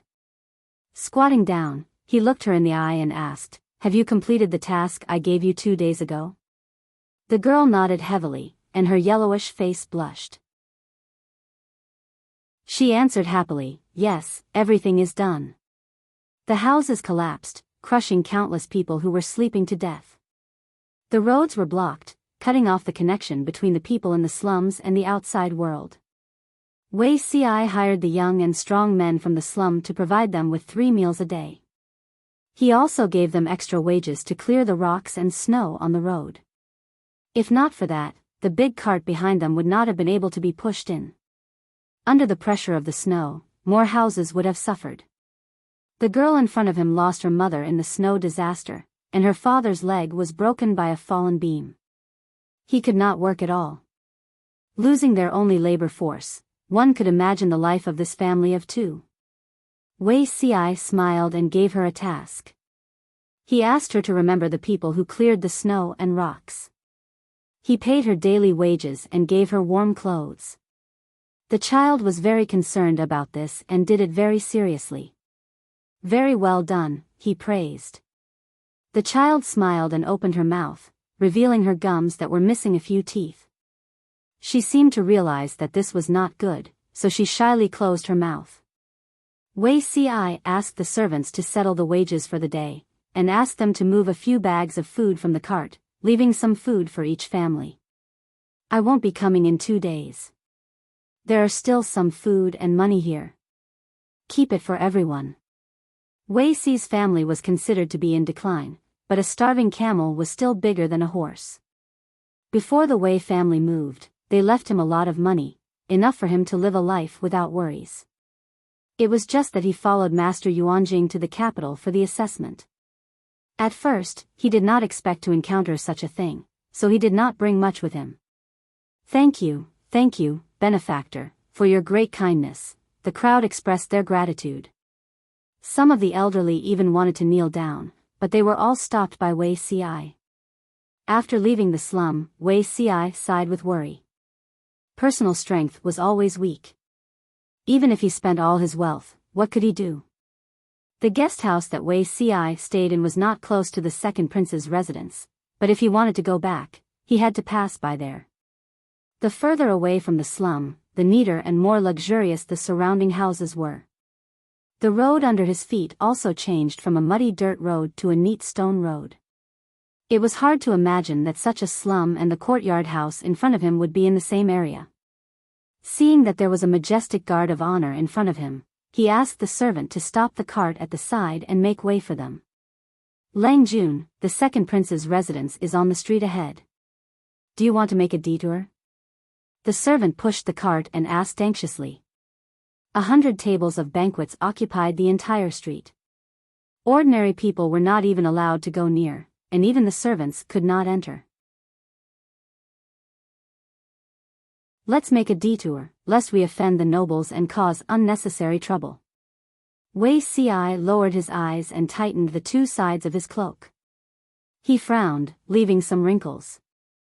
The second prince's residence was originally the property of a high-ranking official in Shangjing. Later, it was confiscated, and the government gave this area to the second prince. The residence was expanded and renovated.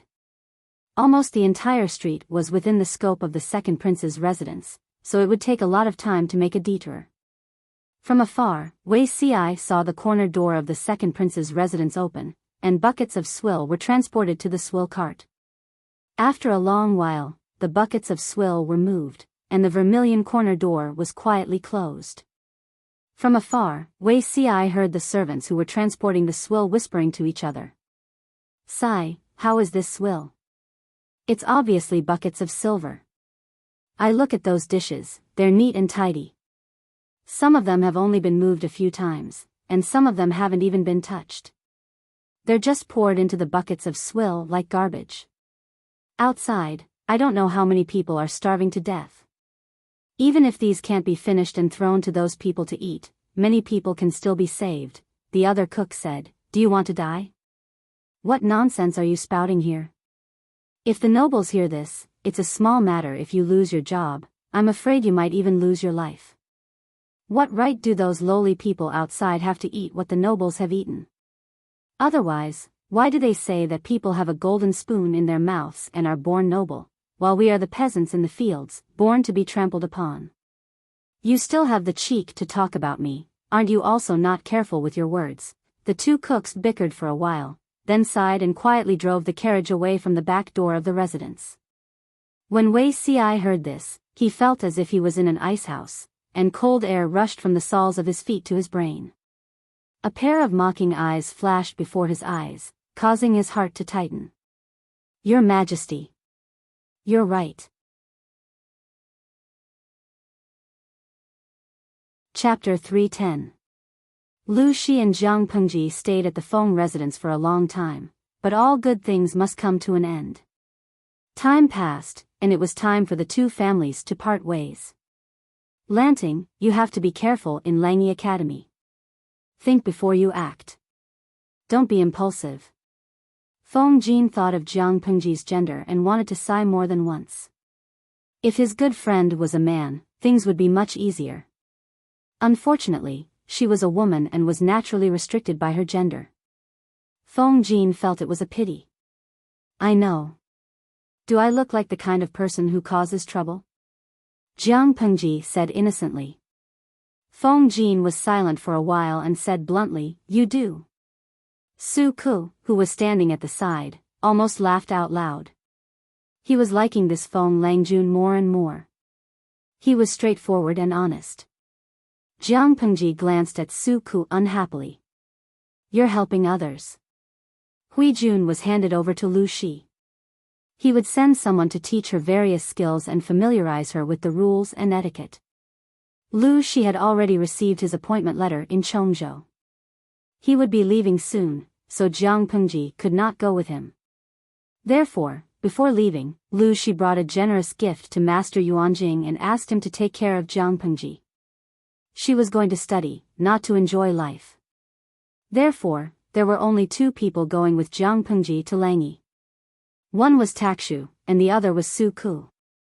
As for the servants who would take care of her, they could wait until they reached Langya and find someone to arrange them for them. I've always trusted you. You don't have to force yourself to study in Langyi.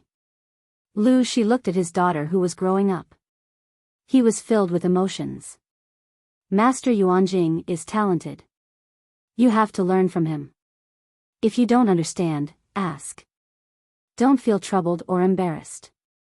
If there are any inconveniences in life, send someone to send a letter to me. Don't make yourself suffer. Lu Shi was not a pretentious person, but looking at his daughter, he felt a little worried. He only had one child. Min's bloodline in this world was only this one. No matter how Lu Shi nagged, Jiang Pengji agreed obediently. The next day, after saying goodbye to Feng Ren, his wife, and Feng Jin, Jiang Pengji sat in the carriage. The coachman gently waved the whip and the wheels turned. Lu Shi also boarded the carriage. His entourage was much larger than Jiang Pengji's. There were more than 100 guards on both sides of the carriage. Nowadays, Chongzhou was not stable. They did not know what dangers they would encounter on the road. Bringing more people would increase their safety. As for Jiang Pengji, she could take on a group of people by herself, so she didn't need anyone's protection. That was why she rejected Lu Shi's proposal to assign guards to her.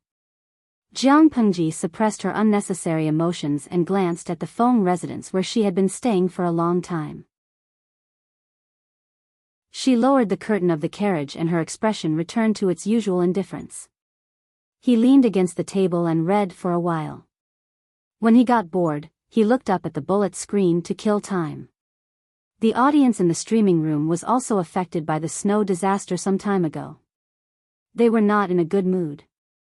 Most of the bullet screens were greetings, and there was very little content about showing off. Jiang Pengji flipped through the comments page after page, and her lips curled into a sneer. If she was in a bad mood, the system would not be any better. System, I suddenly thought of something. Don't you think there's something strange about the live stream? The roads in the wealthy district of Shangjing were very smooth. Coupled with the powerful shock absorption system of the Lu residence, she almost did not feel the vibration when she sat in the carriage. Ever since the system parted with Jiang Pengji on bad terms, it had not made a sound for a few days. Now that Jiang Pengji took the initiative to talk to it, it felt a little anxious. It felt that it was not a good thing. What's missing? The system asked her. Jiang Pengji looked like she did not care. She flipped through the bullet screen records day after day, starting from today. Because she had a super strong memory, her reading speed was abnormally fast. She looked through the records faster than flipping through a book.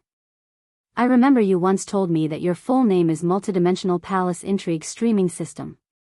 Not to mention the recent era in the streaming room, even in my interstellar era, the theory of planes has always been one of the scientific research goals pursued by scientists. Jiang Pengji said coldly, but the system's heart skipped a beat. It did not dare to make a sound. It wished it could erase its own existence. If a streaming platform suddenly pops up in the dimension I'm in, and it's proven to be real. Jiang Pengji tilted her head, and the sneer at the corner of her lips made the system shudder. Do you think that a normal government machine or a big force with a certain amount of power would really be indifferent to this? But I've looked through the bullet screen records for so long, and I don't seem to find anything unusual. Jiang Pengji said it lightly, but it was tantamount to a clap of thunder in the ears of the system. After she intimidated the system, she sighed and said, "Can you explain why?" She had always been highly suspicious and wary of the system. Why? Because the system was not worthy of her trust. It had too many tricks up its sleeves. She would be a fool to believe it. If she had not tested it several times and confirmed that the audience in the streaming room was real, and that it was indeed connected to another plane, she would have suspected that the audience was fake. The so-called multidimensional streaming system was just an illusion that the system had created by itself. The plane was real, but a very important part of the bullet screen was missing. Jiang Pengji could not help but suspect that the system was manipulating things behind the scenes.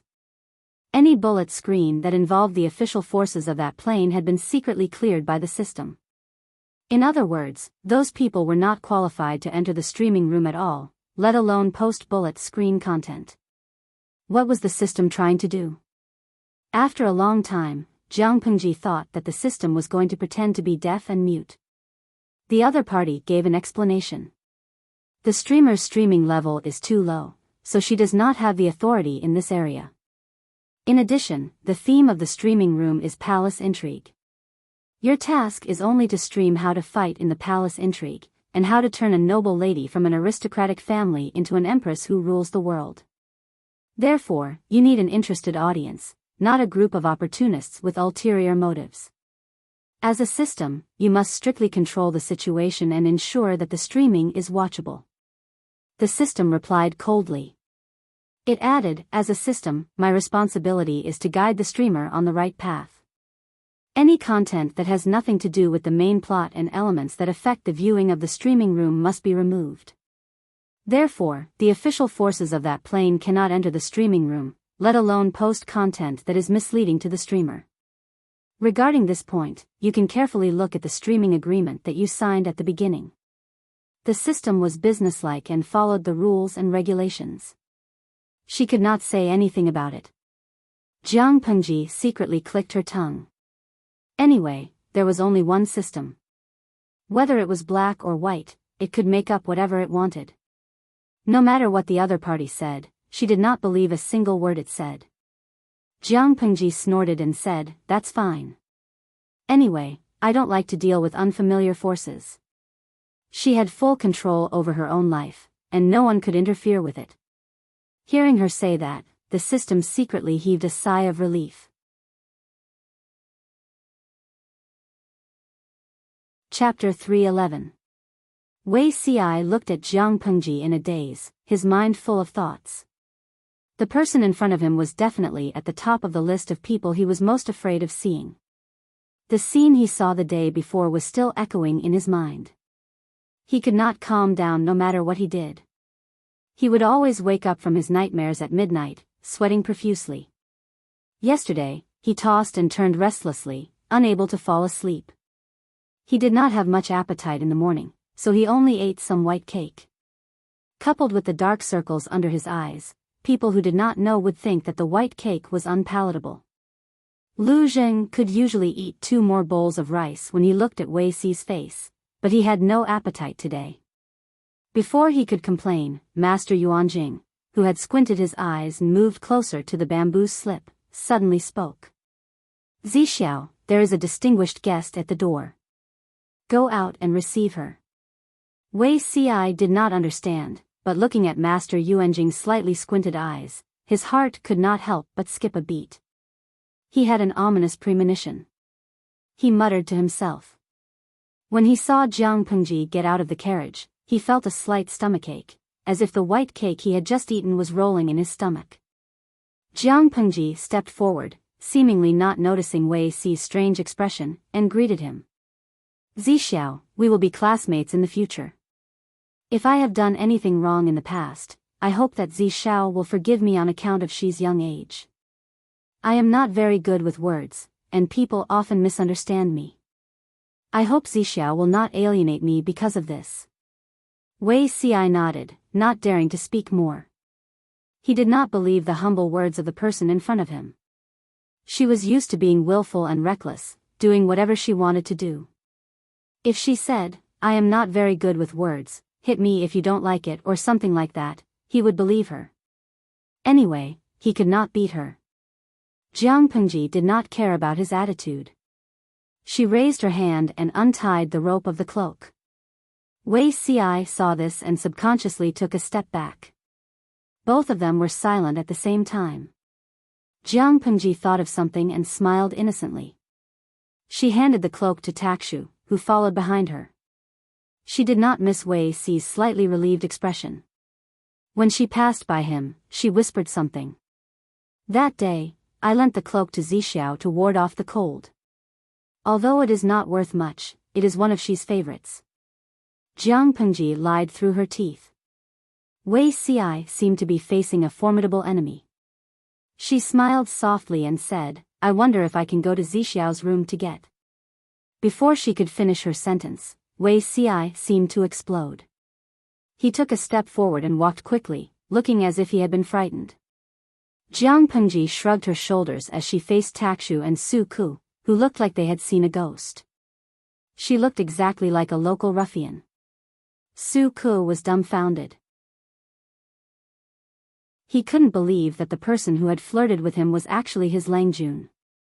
Since when did you have the hobby of being gay? As if she could read his thoughts, Jiang Pengji said, You're not as good-looking as him. Why are you so worried? Su Ku, should he be happy that he was safe, or sad that his face was picked on? Takshu, on the other hand, was stunned at first, but she quickly regained her composure. She raised her hand to cover her lips, giggling as she teased. Our Lang Jun has grown up. When spring came, Lu Shi would be 13 years old. In this era, those who were engaged would have gotten married, and those who were not would have gotten engaged. Su Ku secretly rolled his eyes. Jiang Pengji said meaningfully, Yes, he's grown up.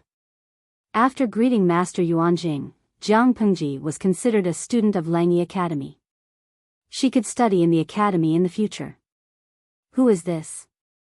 Master Yuanjing smiled kindly. His gaze moved from Jiang Pengji to Su Ku. His name is Su Ku. He's my study companion. Su Ku was very nervous. He was like a prisoner waiting for his trial. He was nervous and uneasy. He was afraid that Master Yuanjing would be unhappy with him.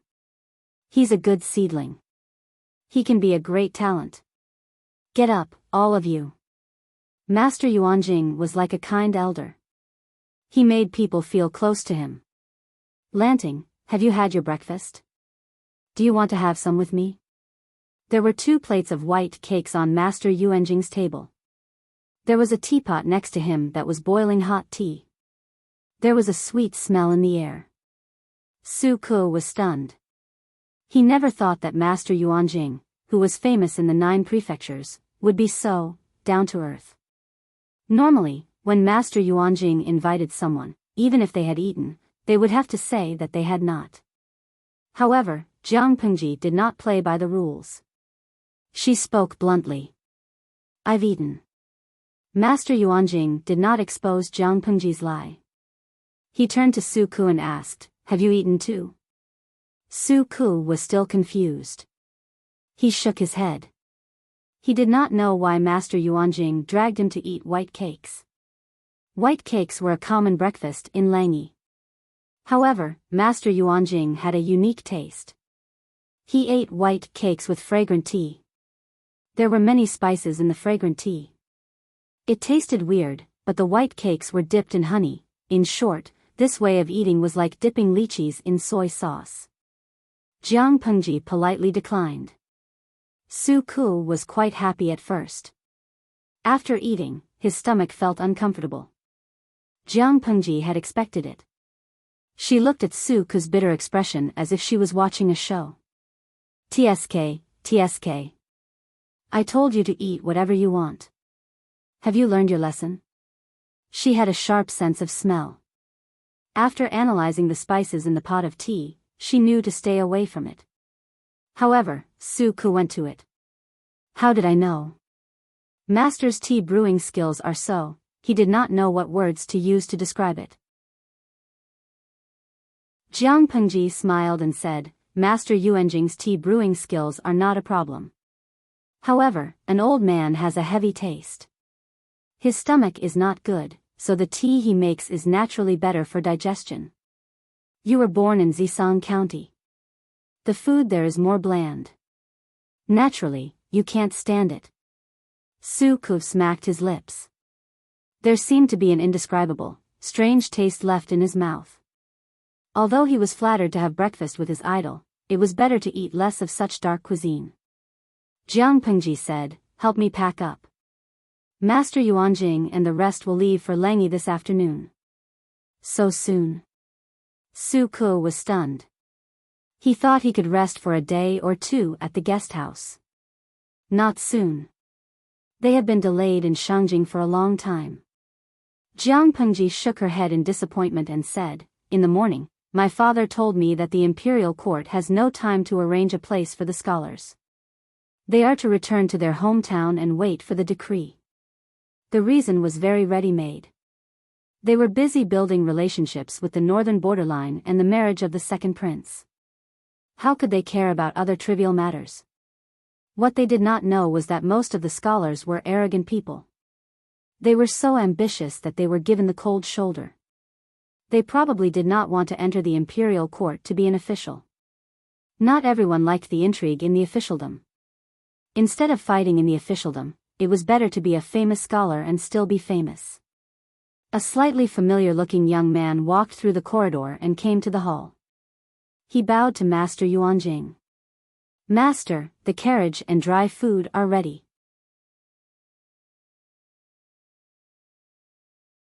Chapter 312.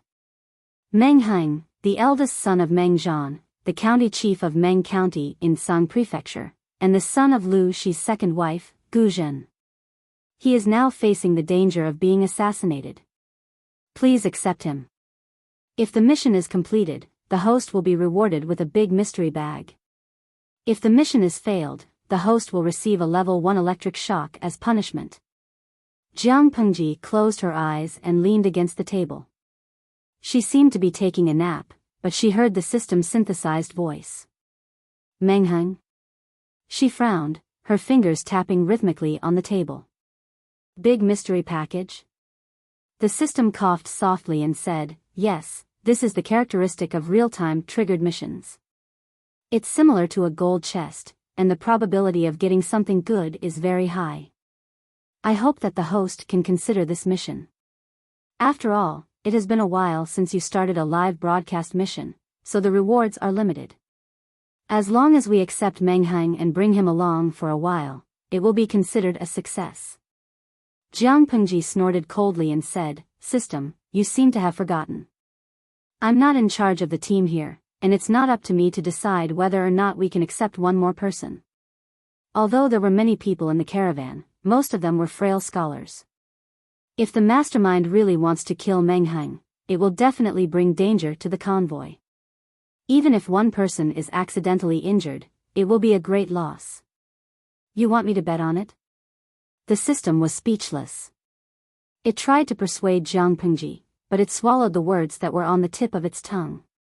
This host was not someone who could be easily fooled. It knew this very well. In that case, the host can choose to give up the mission. Even if you fail, the punishment is only a level 1 electric shock, which won't affect the host much. However, from the perspective of a system, it would be better for you to accept this mission. After all, Meng Heng is not only Meng Zhan's son, but also the only remaining descendant of your aunt Gu Zhen. He is your cousin. Jiang Pengji pondered for a long time and asked, "If I don't intervene, what are the chances of something happening to Meng Heng?" The system replied, "I've looked at the probability. It's 9 out of 10. Jiang Pengji glanced at the big mystery bag on the mission panel with an odd expression. "Don't bother me. I'll think about it."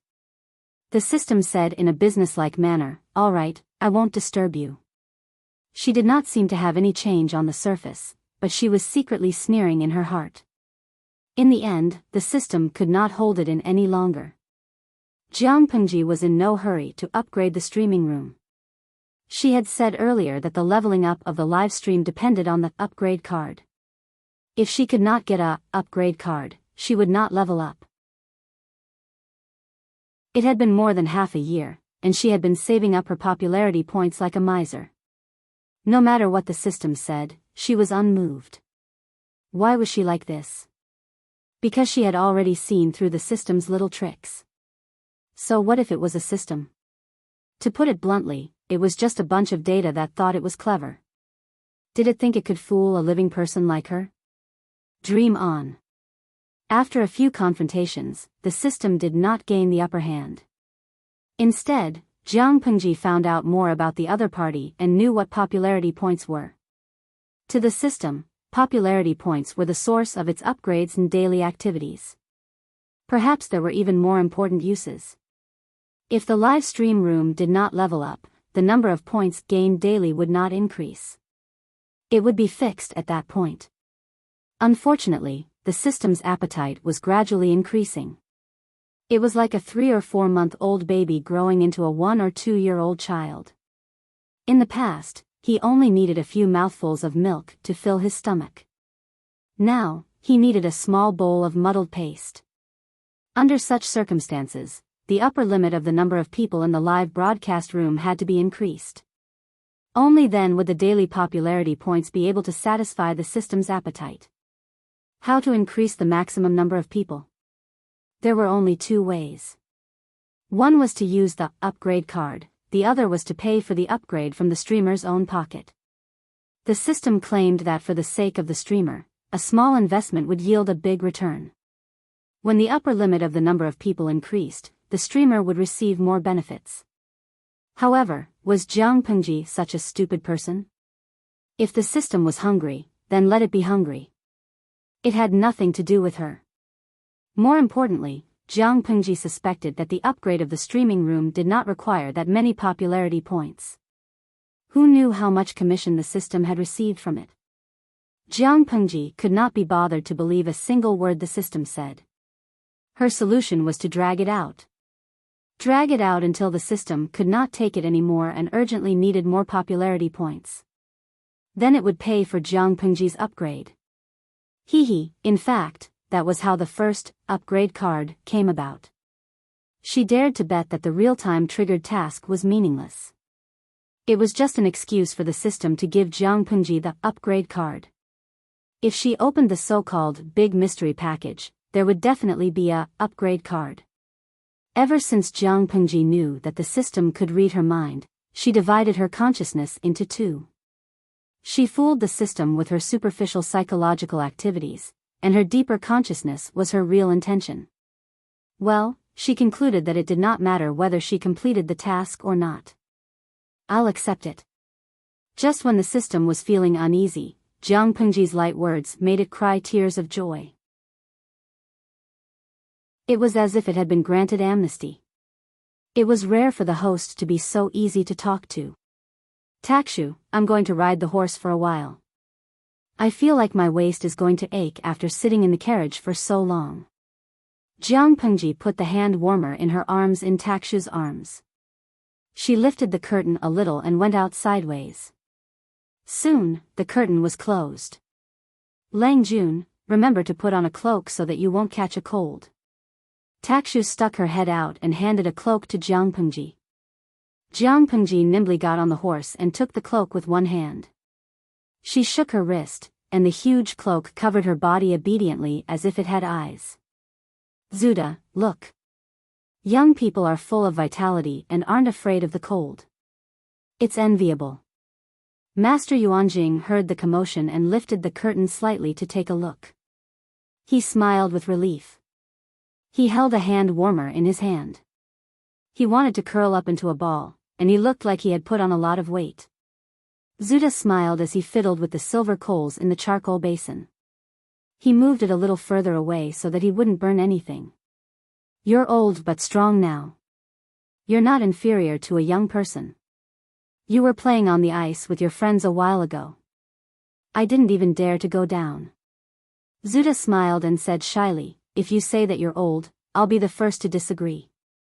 Master Yuanjing could not help but laugh. Your mouth is getting sweeter every day. I feel like I've lost weight because of what you've said. The previous snowfall had just stopped, and now it was snowing again. The cold wind that blew against their faces was like knives, and it hurt their cheeks. Jiang Pengji put on her hood and held the reins with both hands. She urged the horse to run from the back of the group to the front to clear the way. He really can't stay idle.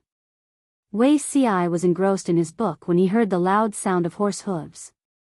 He raised his hand to lift the curtain of the carriage, only to see a white figure speeding past the carriage. The cold wind that was stirred up blew on his face, making him feel a little more cheerful. Chapter 313. Wei Ci looked at Lu Zheng and laughed. You can even hug a charcoal basin to sleep, how can you still be cold? Lu Zheng was the son of a hunter and had lived in the mountains since he was young. How could he be so afraid of the cold? Of course it's cold. I was afraid of the cold when I was young. Lu Zheng muttered, wishing he could live in the charcoal basin. If he had not experienced the feeling of his hands and feet being frozen, how could he be so afraid of the cold? After hearing this, Wei Ci was quiet for a few breaths. His expression was a little nostalgic. Everyone knew that he was the legitimate son of the Wei family, but they did not know that he had a dark period where he was treated coldly by everyone. When the weather turned cold, the room would be as cold as an ice house. After a winter day, he did not even know where the charcoal portion went and could only hide in his bed in fear. Even after he grew up, his fear of the cold was still deep in his bones. When the weather turned cold, his hands and feet would be extremely cold. How did it improve after that? Zixiao, why are your hands and feet so cold? Come, I'll reluctantly let you hug me. Compared to him who was as cold as ice, someone was as hot as a moving furnace all year round. When Wei Ci thought of this, his cheeks suddenly became a little flushed, but it was not obvious because of the ample heating in the carriage. Don't you know how to wear an extra coat? Aren't you afraid of the cold? Wei Ci was no longer in the mood to read and murmured to someone. Lu Zheng looked up blankly and suddenly became happy. Zixiao is the best, you know how to be considerate of your brother. As he spoke, he opened Wei Ci's suitcase. A thick white fur cloak was neatly stacked on top with a painting on it. Wei Ci was speechless. Lu Zheng said, I think this rabbit fur cloak is quite warm, let me wear it for a while. This painting, Zixiao's painting skills are really good, it's really nice. Lu Xiaoyin, get off the carriage. Lu Zheng was stunned. No matter how ignorant he was, he knew that he seemed to have touched something that should not be changed, so he hurriedly grabbed the carriage door. No, I'm not getting off. Wei Zixiao, you heartless man, if you don't take me in, I'll freeze to death. If I freeze to death, I'll dream of you in the middle of the night and talk to you in detail. Lu Zheng raised his voice like a pig being slaughtered. His attitude of, if you chase me down, I'll fight you to the death, almost made Wei Ci collapse in anger. LV Xiaoyin, who once swore to live and die with her old master, refused to bow down even if the city was besieged for half a year and had no food. Was this the kind of person she was? Wei Ci deeply suspected that the LV Xiaoyin who submitted 10 letters of surrender, scolded Emperor Chen, and finally sacrificed herself for her master was not the person in front of him. The soundproofing of the carriage was not good, and Lu Zheng's voice was so loud that his classmates in several carriages could hear the commotion. Han Yu heard the commotion and laughed. Zixiao, what have you done to deserve the wrath of the gods? Why are you being called a heartless man? Wei Ci was so angry that his face turned red. However, he still had integrity and did not explain. However, Lu Zheng was a shameless fellow. He also did not care about his manners and stuck his head out of the car window. Zixiao should be of marriageable age. He accidentally saw something he shouldn't have seen. Now he's about to silence him. Can Wenbin let Lu Zheng stay for a few days? Han Yu laughed, you can't. If Zixiao wants to silence you, I won't be able to protect you. Jiang Pengji came back from a run. She could not help but frown when she heard their teasing. Isn't it just 1 or 2 pictures of avoiding fire? Why are you so shy? As soon as she said that, Lu Zheng suddenly leaned against the window and laughed. Wei Ci's face turned pale. He never expected that Lu Zheng, whom he had little interaction with, would have such a vile nature. Lu Zheng was also a person who knew when to stop. He was very good at reading the situation. Seeing that Wei Ci was really angry, he could not help but raise his fist and cough lightly. Zixiao, please forgive me. I was indeed reckless this time.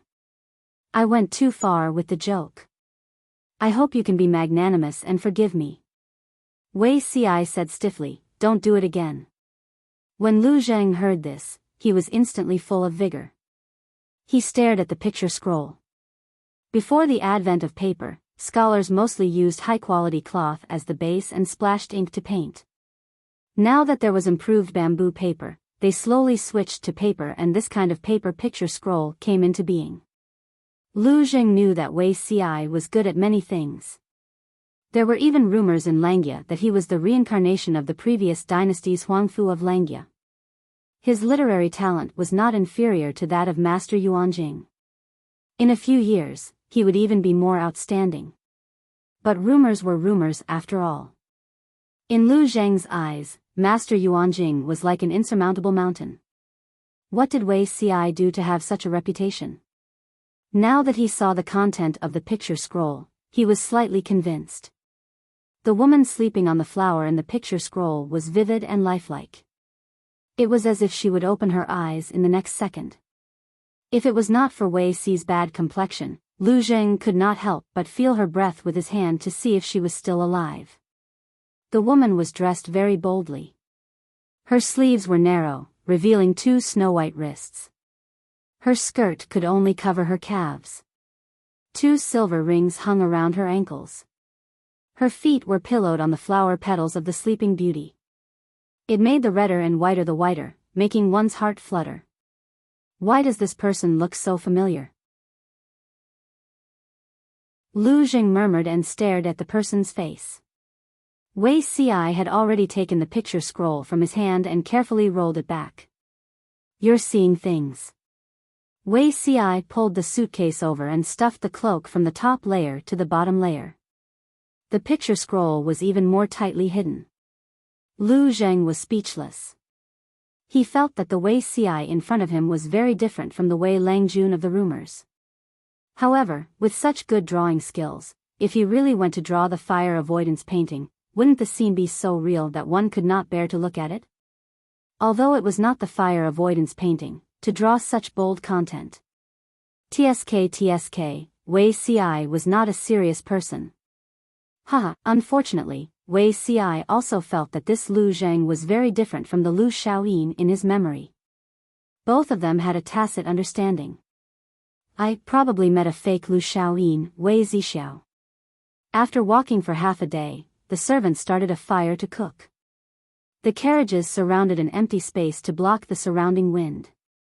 Jiang Pengji asked the system secretly, where is Mengheng? If you don't tell me where he is, how can I save him? The system replied, no hurry, he'll be here soon.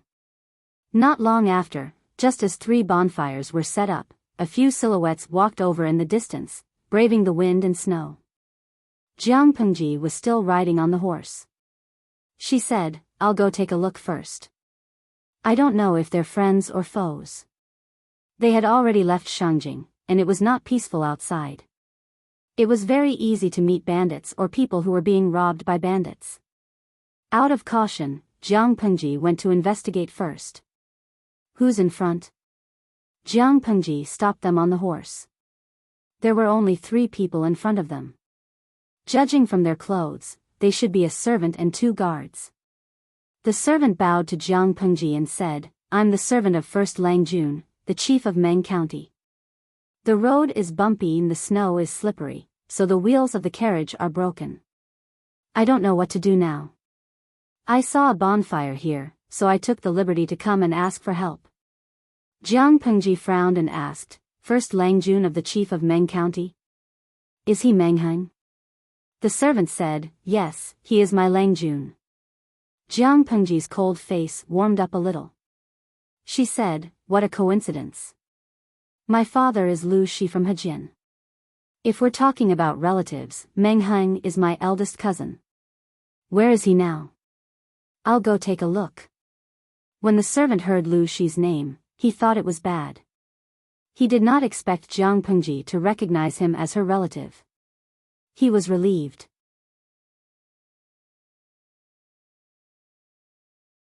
Chapter 314. The system's voice rang in Jiang Pengji's ears the moment she saw Meng Heng. System, congratulations, streamer, for completing the real-time mission, help Meng Heng. You will be rewarded with a big mystery package. Please receive your reward at the backstage. That was it? Jiang Pengji chuckled. The system really couldn't take it anymore.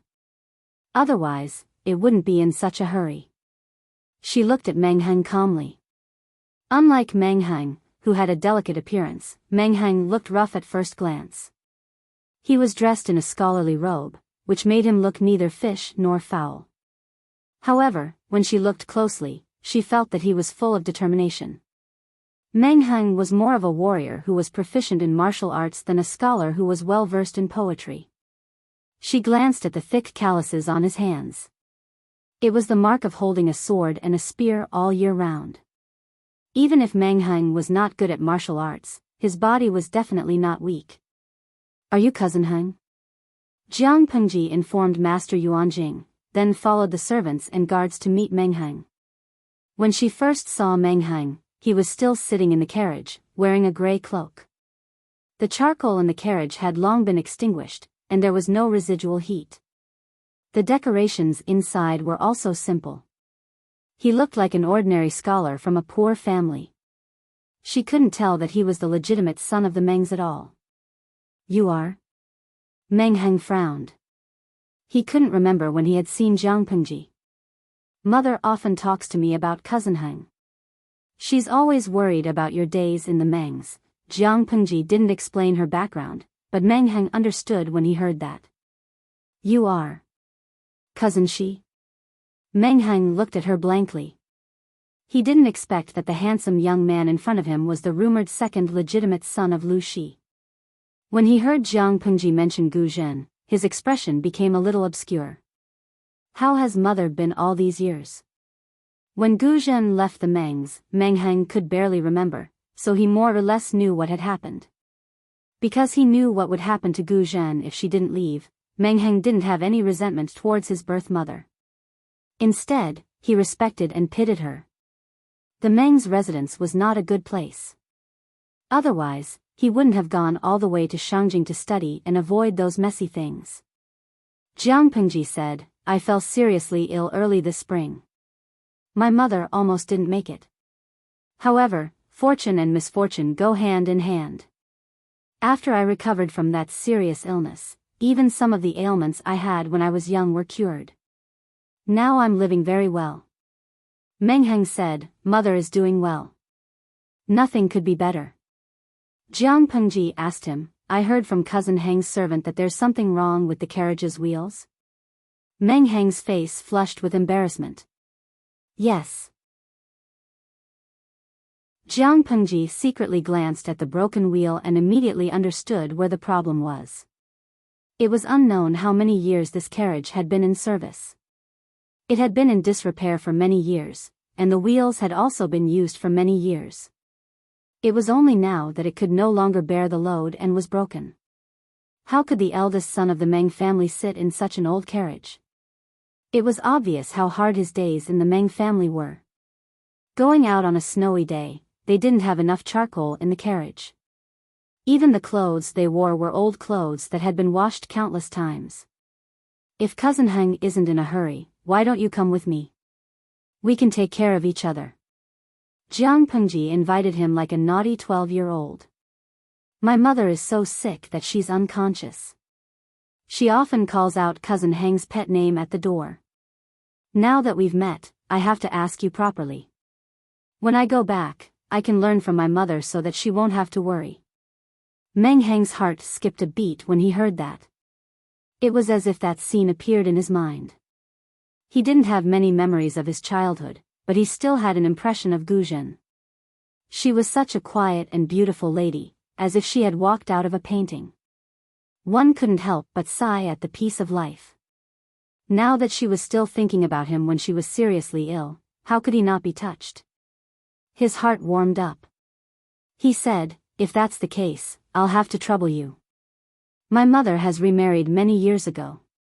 It's a pity that I haven't visited her. Cousin Shi, can you tell me more about my mother? Of course. Jiang Pengji brought 3 carriages with her. She could still spare one for Mengheng after tidying them up a little. Knowing that Master Yuanjing, who was famous throughout the 9 prefectures, was in the carriages, Mengheng was stunned. He was so stunned that he couldn't react. Cousin Shi, have you studied under Master Yuanjing? No, Master Yuanjing is very strict when it comes to accepting disciples. I've only studied at Master's Academy for a few years, and I've learned a lot. Mengheng didn't look like a clever person based on his face, but he was very honest with his words and actions. When he heard that his cousin could study at Langyi Academy, he couldn't help but nag a little. It was nothing more than to urge him to study hard and make progress every day. If it was a delicate young man, he would definitely show an impatient look, but Jiang Pengji enjoyed it very much. Mengheng was like a lotus flower that was bred in the swamp of the Meng's manor. He was very unique. Master Yuanjing's students were very temperamental. Not everyone got along with them. Some classmates had only spoken a few words to each other for a few years. Their friendship was very thin, and they were quite averse to outsiders. Mengheng noticed this, so he spent most of his time in the carriage. He occasionally came out to talk to Jiang Pengji, but he rarely talked to Master Yuanjing's students. After Jiang Pengji completed the triggered mission that was not difficult at all, she ignored the big mystery package in the backstage mailbox. The system couldn't stand it and urged her to open it, but Jiang Pengji said, "I'll open it on an auspicious day when my face is good." System, I have something to say now. She didn't provoke the system, so she found a chance to ask Wei Ci the next day. I heard from Master Yuanjing that Zixiao is proficient in the 8 diagrams of changes. Can he read people's faces? Wei Ci lifted the curtain of the carriage and asked Jiang Pengji with his eyes. What kind of demon was she trying to be? What do you think of my luck today? She asked. Wei Ci's face turned green after he heard that. He looked at Jiang Pengji with some unfriendliness. I'm asking sincerely. I'm not trying to tease you. He continued to look indifferent. Her glabella is red, and the evil aura won't invade. This is great luck. He had never seen her glabella turn black. Even if the evil aura from outside entered her body, it couldn't suppress the evil aura in her body. Jiang Pengji responded with an "oh" and tightened her grip on the horse's belly. White obediently ran 2 steps forward. Wei Ci, she had enough of pretending. Jiang Pengji finally opened the big mystery package backstage. The package suddenly broke into pieces and floated in the air. Then, like fine sand, they gathered together and formed a golden object. Hee hee. Jiang Pengji pinched it with 2 fingers and made a sound of surprise. System, look at how red I am. The system was silent. After a while, it said, I'm serving tea to you, lucky queen. She used a little force and crushed the card. A choice popped up in front of her. Little Angel System warmly reminds you that the host is currently a level 2 streamer. After using the card, you will be promoted to level 3. The number of people online in the streaming room will increase to 50,000. Are you sure you want to use the level up card? A. Yes. B. No.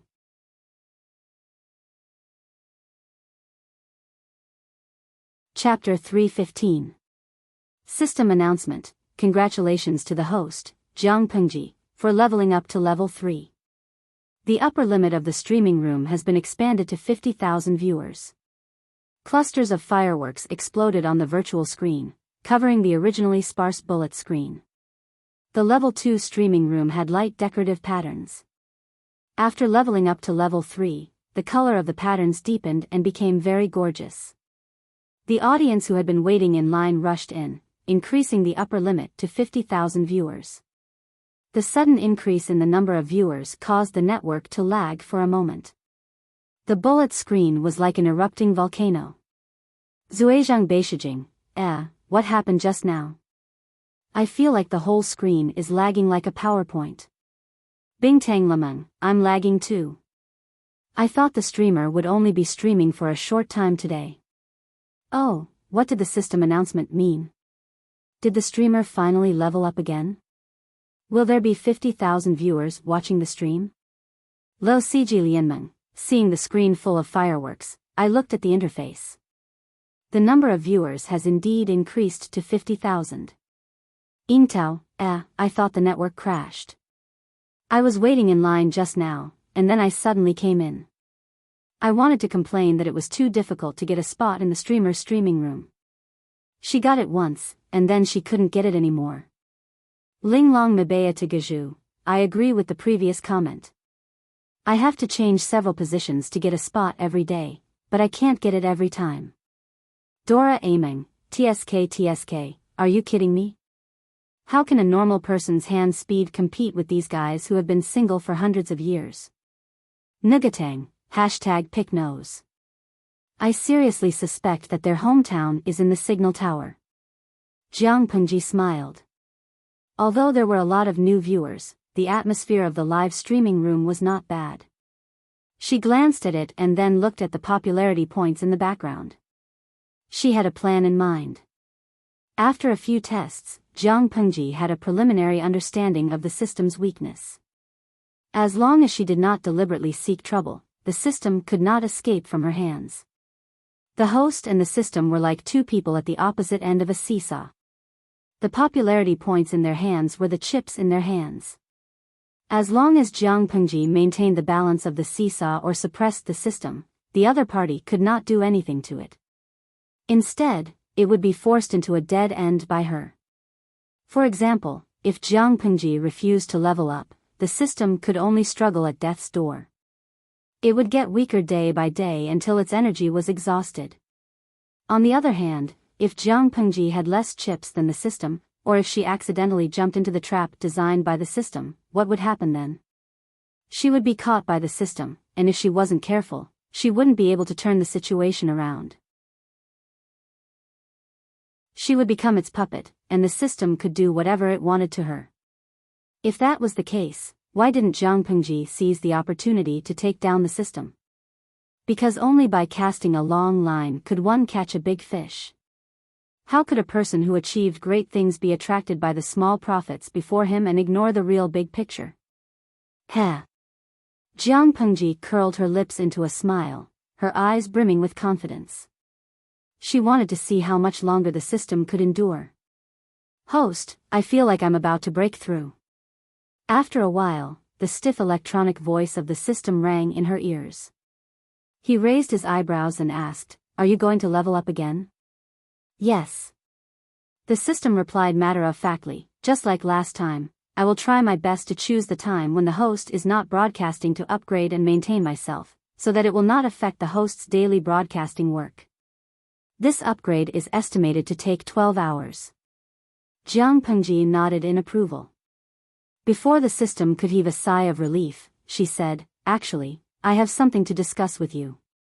I want to start the second fusion of forces." System, the other end of the line was silent for a long time. Jiang Pengji almost suspected that the system was pretending to be deaf and mute, but it finally responded. "Do you want to fuse forces now?" the system asked. "Yes, it will cost 1 million points of popularity." Jiang Pengji raised her hand and clenched her fist, her expression turning cold. This world is so chaotic. If I don't have strength, I'm not even comparable to a rootless duckweed. I'm still too weak now. Only by becoming stronger can I protect everything. The system deliberated for a while. The host's current basic force is 12 points, and the fusion force is 39 points. This combined data has far exceeded that of an ordinary person and is almost close to the critical value. The higher the level, the more points of popularity required to increase the value by 1 point. Previously, you could increase the fusion rate by 0.1% with 10,000 points. Now that you have 1 million points, you can't even reach 1%. Jiang Pengji knew that even without the system saying it. I'm mentally prepared for this. The system continued, "As a qualified system, I have the obligation to remind you of one thing. Previously, it was only 10,000 points of fusion. Increasing from 30 points of fusion force to 31 points is equivalent to taking a small step for a child. Now it's directly 1 million points. The leap is too big. So? Jiang Pengji asked the system. The safest thing to do is to fuse them in batches. That will minimize the risk. Jiang Pengji pretended to think seriously, but in the end, she rejected the system's suggestion. No need. Since I've chosen to take the risk, I naturally have a certain level of confidence. Isn't it just a gamble with my life? I don't think I'll be easily defeated. Jiang Pengji had learned the term defeated from the audience in the streaming room. Don't worry about me. The system's suggestion was good, but Jiang Pengji knew that it would not be as easy to talk to as it was now. It was highly likely that it would turn from guest to host. Didn't the system do the same after its first upgrade? It used the mission of saving Meng Liang to test and threaten her. If she had not resisted it, the situation would have been different. Therefore, she needed to increase her bargaining chips before the system's second upgrade. System, who the hell would worry about you? It was snowing heavily now. The snow from before had melted and turned into ice. The road was very difficult to walk on. To ensure safety, they set up several bonfires in the open area and prepared to spend the night there. Jiang Pengji instructed Takshu and rode into the forest. Even Jiang Pengji didn't dare to say that she could easily endure the pain of the fusion of force. If they did it in the carriage, it might cause a commotion. It would be hard to explain if someone saw her grimacing and in pain. This is fine. Jiang Pengji's night vision was excellent. She rode White to the nearest stream. Host, are you sure you want to use 1 million points to continue the fusion? A. Yes. B. Think about it. Decisively choose A. With the previous experience, Jiang Pengji was not anxious. Instead, she sat quietly by the stream and waited for the fusion to begin.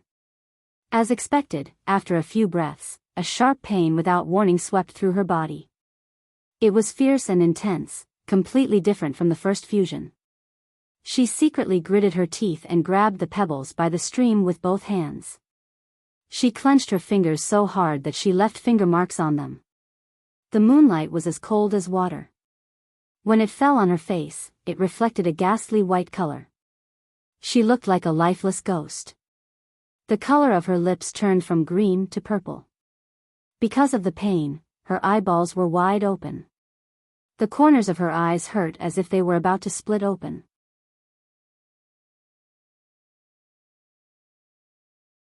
Chapter 316. Kacha. The pebble in Jiang Pengji's hand shattered. Her fingertips split open and blood stained the gravel. She curled up in pain. Her consciousness was attacked by waves of pain, but she still stubbornly held on to the last trace of clarity. Her lower lip was bitten and there were several teeth marks. She could not help but groan from the corner of her mouth. In just a few breaths, wriggling blood-colored snakes slowly flowed out of her eyes, nostrils, and ears. The air gradually filled with the smell of blood. White was an intelligent warhorse from the northern borderline. Jiang Pengji's current situation made it anxious. Its hooves kept rubbing against the ground. Plop. The sound of a heavy object falling into the water was heard, causing a large splash. It turned out that Jiang Pengji's entire body had fallen into the stream. White snorted and anxiously circled a few times on the spot. Then, it turned its head and ran out the way it came from. It was already late at night.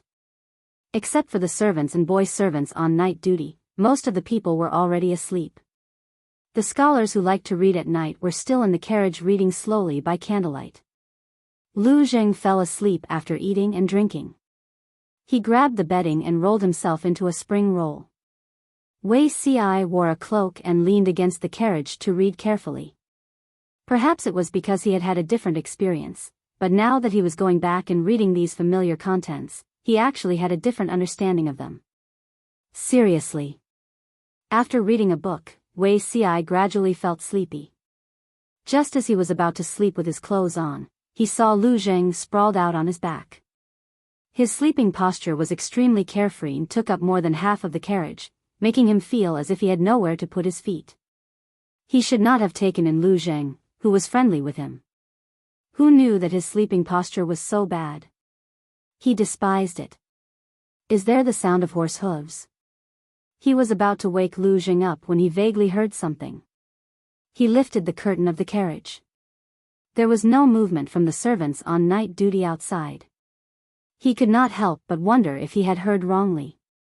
He muttered in a low voice. Maybe I heard wrongly. After a while, the servant on night duty stood up. He widened his eyes and said, "Isn't that Lu Langjuan's horse?" White's whole body was snow white. There was not a single strand of hair. It was vigorous, and it was a warhorse from the northern borderline with excellent bloodlines.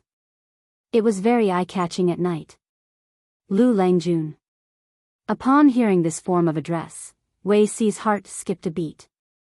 He put on the cloak that was draped over his shoulders and tightened it around him. Then, he took the hand warmer and alighted from the carriage. What happened? There were 5 servants on night watch, and one of them had already stepped forward to take the reins from Big White's neck and lead the agitated Big White over. Your servant doesn't know either. It seems like something happened when the horse came from that direction. Wei Si frowned and stepped forward.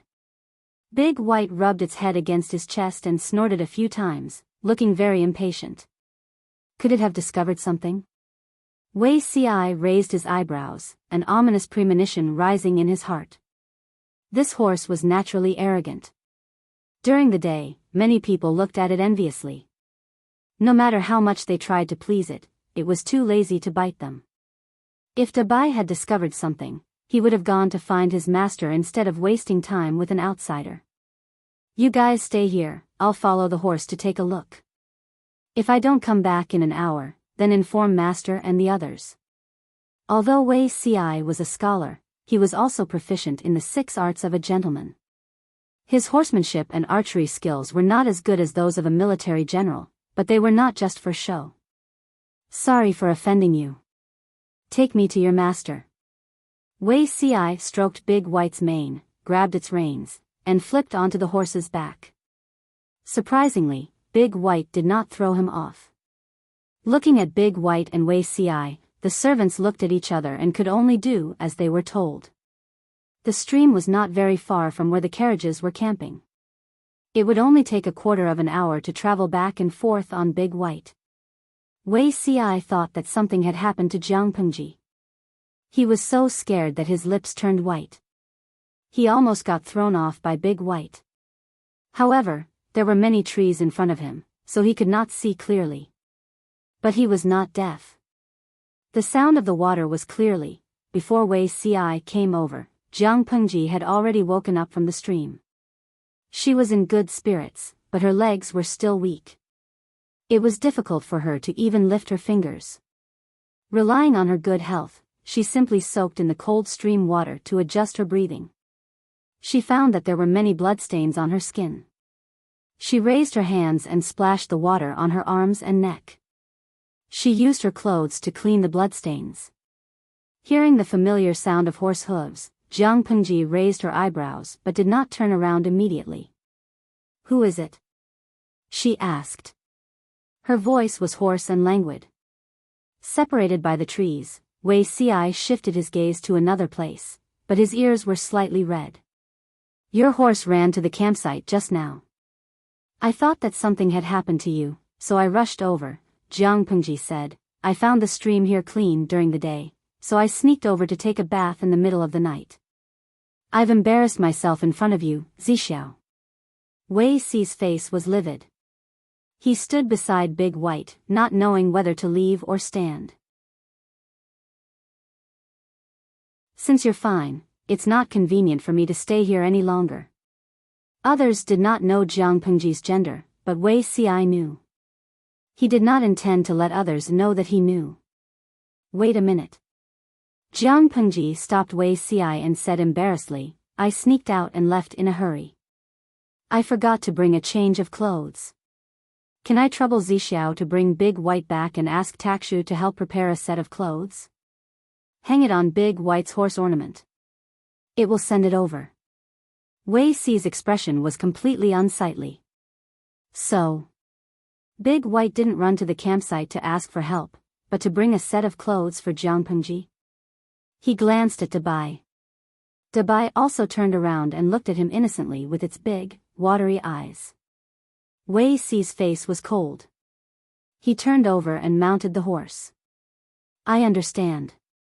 He always felt that all his worries seemed to have been fed to the dogs.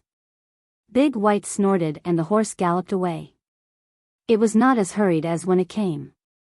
Hearing the sound of the horse's hooves getting further away, Jiang Pengji heaved a sigh of relief. She raised her head and leaned against the stream. The stream was flowing. It was not frozen, but it did not hinder its bone-chilling coldness. Fortunately, this kind of coldness was nothing to Jiang Pengji now.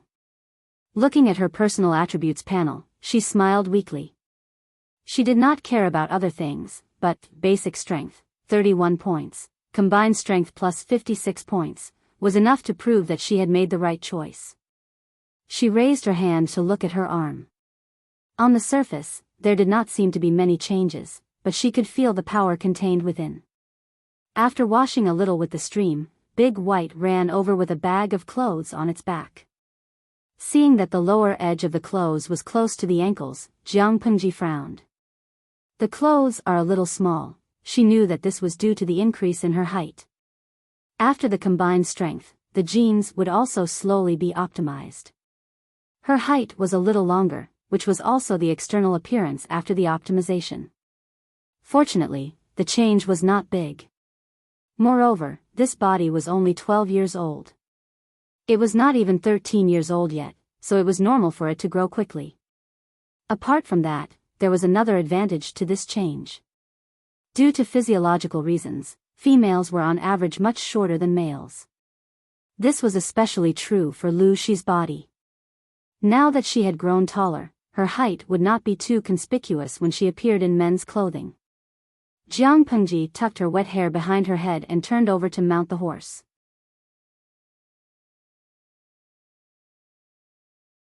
Chapter 317. Langyao was indeed a place of outstanding people. It was still chilly in other places, but here, the wind was already warm, and the flowers were blooming. It was early spring, and the scenery was perfect. The spring wind blew on people's bodies, stirring up some lazy warmth. The girl, who loved to be beautiful, had already changed into light spring clothes. The fresh and tender colors made her look more delicate than flowers. Her black hair was tied up high, decorated with 1 or 2 blooming flowers. Even if she didn't put on any makeup and didn't wear any makeup, she still couldn't hide her vigorous youthfulness. Girls loved to be beautiful, and the young Langjuns were no exception. Their clothes fluttered in the wind, and their sleeves carried a light fragrance. Jingle, jingle, a few bells knocked against each other rhythmically, following the vigorous steps of the horses. The crisp sound of the bells accompanied the sound of the horses' hooves, like a cheerful song. Anyone who heard it could feel the owner's leisurely and contented mood at the moment. A commotion came from the city gate, and people could faintly be heard discussing and cheering among the crowd. Is that the big worm that ate people in Zhangjiang village? Hey, it looks scary. Yes, look at its size, it must be at least 6 stones. No wonder it could eat so many people and cause so much harm that even the government can't do anything about it. My wife is from Zhangjiang village. I heard that this big worm has eaten 4 children. The parents of the children went into the mountains to get rid of it, but they were eaten until only bones were left. I don't know how to describe that horrible scene. Just looking at it makes me shiver and my legs go weak. Many people gathered on both sides of the street to see what was going on. They were whispering to the tiger that was carried by 4 strong men. At this time, a slightly smaller tiger was carried in. Those who were knowledgeable immediately recognized that it was a female tiger. Wow, I thought it was a big worm that harmed Zhangjiang village. I didn't expect it to be a couple, a male and a female. Not only that, look at the stomach of that female worm. It's abnormally shriveled, like a female horse that just gave birth. The crowd was in a heated discussion. The customers in the tea houses on both sides heard the commotion below and poked their heads out. They were shocked by the two dead insects. Even though they were already dead, the power of their bodies was still enough to make people's souls fly out of their bodies. From the outside, the two tigers looked very complete, and there was dried black blood in their eyes. Even if they were not experienced hunters, everyone knew how the two tigers died. Someone must have shot him in the eye with an arrow, piercing through his brain and killing him on the spot. His technique was clean and neat, and he did his best to ensure the integrity of the two tiger skins. Many commoners were envious of him. A scholar said, "It's rare to see such a majestic insect. I don't know who the person who killed him is, but he is said to be incomparably brave." You don't know? His friend was surprised. He leaned against the window of the tea house on the second floor and looked outside as if he was looking for someone. What's wrong? Is there something I don't know? His friend smiled elegantly and said, "If these two big insects were really harming Zhangjiang village, the one who killed them must be that person." What do you mean? The scholar was puzzled. You might not know, but didn't the county governor organize a gathering a few days ago and invite all the scholars to discuss the world situation? The scholar was still suspicious and said, "That day, I got a little sick and caught a cold, so I didn't go over. I wonder what happened at the gathering?" His friend smiled and closed his fan in a carefree manner. He sighed and said, "That day at the gathering, a scholar said that military men bring disaster to the country. He said that Nanxing was almost destroyed by the four factions of Nanman. Other than the fact that the four factions of Nanman were powerful, the other reason was that the king of Nanxing trusted the military too easily. This caused the court to be unstable and the internal problems were not solved. The four factions of Nanman took advantage of the situation and attacked the city. Although Nanxing was also Dongqing's enemy, they were brothers of the same father. They would not feel comfortable if they were attacked by outsiders. Whether it was Nanxing or Dongqing, they were not willing to admit that Nanxing's territory was cut off again and again because they were weak. Once upon a time, the Xia dynasty annexed the 9 states and brought peace to the 4 seas. No one in the 9 states dared to oppose them. How majestic was that? The 5 states were all split from the Xia dynasty. They all claimed to be legitimate and had 5 sons from the same father. Who was willing to admit that they were defeated by the foreign races because they were weak? It must be because they were careless and had hidden dangers, so outsiders took advantage of them. The blame was pushed back and forth, and in the end, it was the generals. Unlike Dongqing, which valued culture and restrained martial arts, Nanxing's attitude towards martial arts was still acceptable. According to Dongqing's harsh standards, Nanxing's treatment could even be considered as generous. However, the monarch of Nanxing courted disaster. After forming a marriage alliance with the 4 factions of Nanman, he directly and indirectly caused the deaths of many generals who were truly loyal to the monarch. He handed over the military power to his own relatives and eunuchs who were worthy of trust. However, these people secretly colluded with the 4 factions of Nanman for some benefits. Nanxing's army was fighting at the front lines. Whatever deployment they made, the confidant of the monarch of Nanxing would sell this information to the 4 factions of Nanman. Under such circumstances, they could still win unless the 4 factions of Nanman were all blind and fought by instinct. Anyway, no matter what, the blame was unanimously pushed to the generals. This indirectly caused Dongqing to suppress the generals even more. The scholar listened to his friend's retelling and felt that there was nothing wrong with this. However, he still could not understand. What did the conflict at the assembly have to do with the big worm? His friend continued, that scholar had just finished speaking when someone smashed a cup on his head. His forehead was bleeding. The scholar sucked in a breath of cold air. This was an assembly organized by the county chief. Who had the guts to make a move in public? How dare he make a move? His friend explained to him, saying, not only did that person make a move, he even said something impudent, almost angering that scholar to the point that one Buddha was born and 2 Buddhas ascended to heaven. Guess what that person said? The scholar's interest was instantly piqued. He asked, "What did he say?" His friend thought about it and imitated the person's tone. "You're just a chicken. Don't talk about smashing a cup on you. Even if someone slashed you twice, you'd still come back for me to see. You're eloquent with your words, but you're just an embroidered pillow that looks good but is useless. If you have the energy to talk here, why don't you go home and recuperate? Don't let your wife complain that you can't lay eggs again." When the scholar heard this, he suddenly felt a toothache. These words are too vicious. His friend nodded in agreement as if he had just survived a disaster. It was not vicious at all. The situation was almost out of control. That scholar had abandoned his manners and rolled up his sleeves, ready to fight with his life. Needless to say, that scholar did not gain any advantage.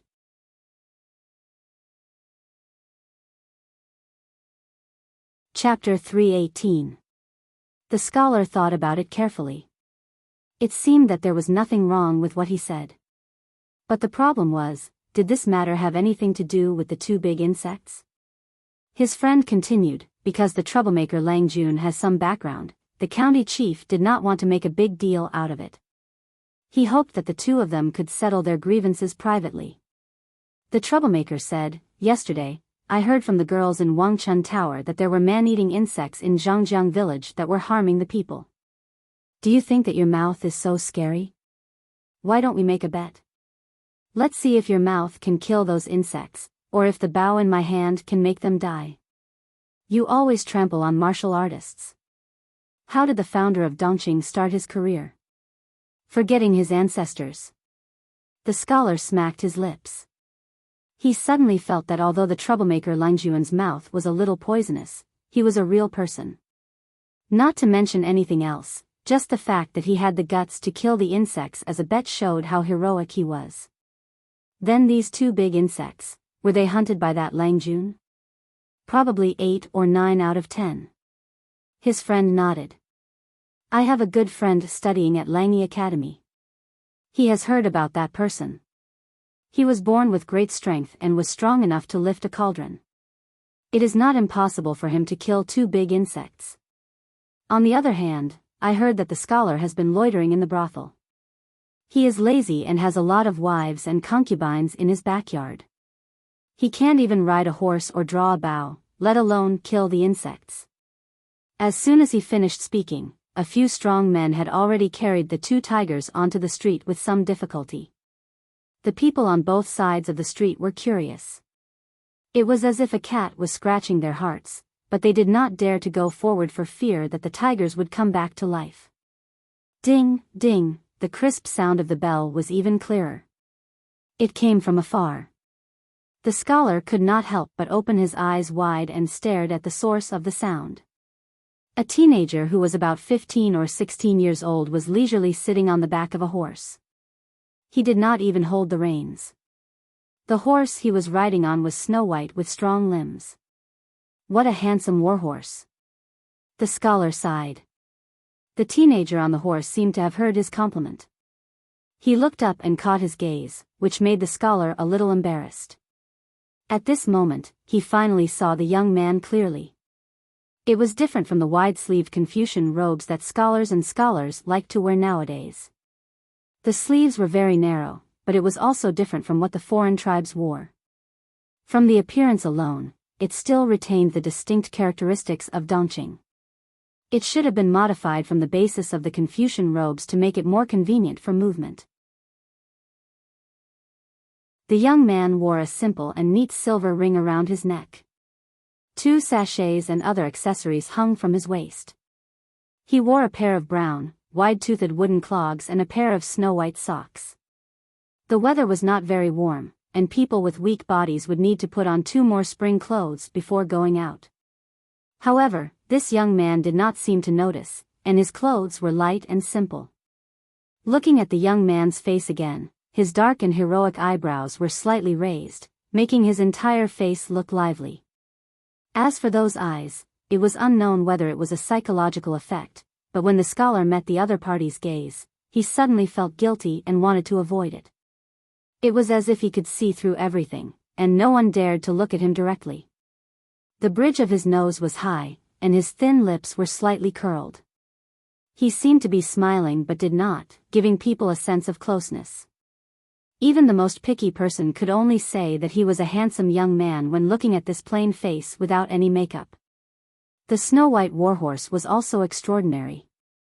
There was a bloody bow and arrow on the horse's back. Even though it was surrounded and discussed by so many people, it did not move at all. It was like it was taking a leisurely stroll, and its owner seemed to be at ease with the reins. The man and the horse were actually such a good match. As the scholar thought about it, he suddenly realized that the young man was holding something in his arms. Ah, that's the cub of the big worm. The people with sharp eyes widened their eyes. They realized that the thing in the young man's arms was wriggling slightly, and a head popped out. It looked like a milk cat, with its eyes slightly closed and its mouth contentedly, as if it was very comfortable to be held by the young man. However, if one looked closely, they would realize that it was not a milk cat at all, but a tiger cub that had just been born a few days ago. The young man did not care about the discussions of the people around him. He let the strong men carry the two tigers all the way to the door of a certain house. The young man looked at the plaque hanging on the door of the house. There were two gatekeepers outside looking in curiously. She rolled up her horsewhip and pointed it at the plaque. She said arrogantly, "Walk around this house a few times. Every time you walk around, you'll pay half a dozen more coins." The scholar and his friend, urged by their curiosity, also came over to watch the show. Seeing the young man's actions, they were suddenly stunned. The scholar felt like he was dreaming. He murmured, "This is too arrogant." Even if he was stupid and did not know who the owner of the house was, he could guess some things just by looking at the young man's actions. It turned out that the owner of the house was the family of the scholar that was choked by the young man that day, right? Asking the strong men to carry the two tigers around the house to show off. This was a slap in the face right at the door of the house. So arrogant, why don't you go to heaven? Huh, if the audience in the streaming room could hear the inner voice of the scholar, they would probably chuckle. Their streamer had always been arrogant.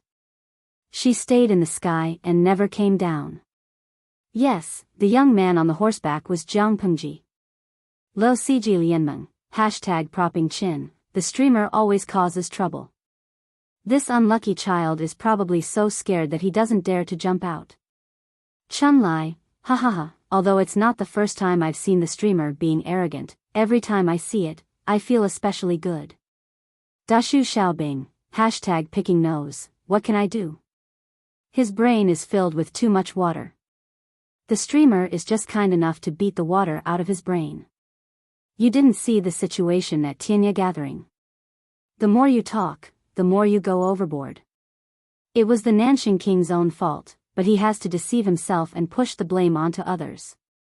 Just wait and see, the current Dongqing will soon follow in Nanxing's footsteps. The bullet screen in the streaming room was densely packed. The virtual screen was more than twice as big as before. The decorations on the frame of the streaming room were also more complicated and gorgeous. Jiang Pengji rode on the horseback. She held the horsewhip in her right hand and lightly tapped the palm of her left hand. After the few strong men walked 2 rounds around the huge house, Jiang Pengji sneered softly. "This is courage? What a joke." Jiang Pengji pointed at the door and said to the surrounding people who were watching the show, "Anyone with a bit of courage should rush out with a group of servants. Even if they can't win, they have to vent their anger. If everyone in Dongqing is a coward, Nanxing will be a good example. Fight with me? Pick up your own bones first, then talk. Coward. Let's go home." Jiang Pengji cracked the whip in the air with a cold face. Then, under her control, the snake-like whip obediently retracted. That was a beautiful move. She laughed heartily and bowed to the people around her. The skin of these 2 big worms is not bad. It can be used to make a tiger skin cloak. As for the meat, if the people in the village care about it, they can come over and have a taste. Some people knew Jiang Pengji, but some didn't. Which family's Langjun is this? Jiang Pengji's sharp ears heard them. She turned her head to look in that direction and spoke to the people who spoke.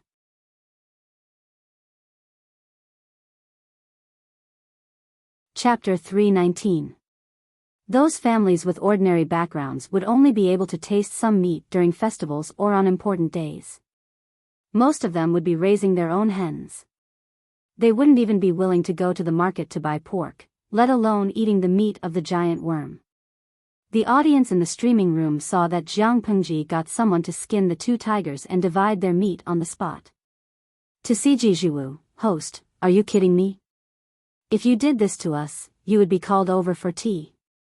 Tudon Yo Gafen, wild animals are now protected by the country. Host, what you did was not just inviting them over for tea. You got shot, okay? But in the host's world, people hunt based on their abilities. If they like to eat, they eat. There's nothing wrong with that. Lo Siji Lianmeng, ha ha ha, you're saying that the host doesn't love animals? She doesn't even love humans. If she gets mad, she'll twist off a human's head for you to see. Nongfu Shanquan Yudiangshuan, they're just a group of indignant keyboard warriors. Didn't you see that the host has been too lazy to care about them for so many years? The more I care about them, the more they jump around. Ignoring them makes me proud. To put it bluntly, if the host was not in a different dimension from them, but in the same world, they wouldn't even dare to fart if they had the chance to face her, let alone scold her with the keyboard. Cafeteria auntie, you're just a group of idiots. You're using your own way of thinking to judge people from another world. Are you crazy? Didn't you see the introduction clearly? These two tigers ate so many people and caused harm. The host is saving people by killing them. As for skinning and selling their meat, are the chicken, duck, and fish you eat everyday vegetarian dishes? You're overflowing with love and there's nowhere to vent it. What a fu do, if you have the time to scold here, why don't you turn around and search for fur? A group of people who are more sages than saints. The audience had just sent the message over when a bunch of insults and crusades came from behind. In Hua Nation, where the audience was from, people would even criticize a certain place for eating dog meat, let alone a live broadcast of hunting a tiger, manually skinning it, and even publicly dismembering the tiger couple's carcasses and giving them to the people as a dish for dinner. Cruel and inhumane. Ishuang Zhuzi, I can't stand it anymore. I've never seen such a cruel executioner. Do you even have the heart to hunt animals? Animal Protection Association, skinning? That's so cruel. Didn't the country advocate that if there was no trade, there would be no killing? How could this kind of dog food like live broadcast room be open for so long and not be blocked by 404? I have already reported you to the top right, no thanks. A bunch of big grapes, there will be retribution for killing animals. I hope that the host's entire family dies, that her sons become eunuchs, and that her daughters become prostitutes. Host is a pig, you're a beast worse than a pig or a dog. This kind of trash host should just die. Host is spicy chicken, go to hell.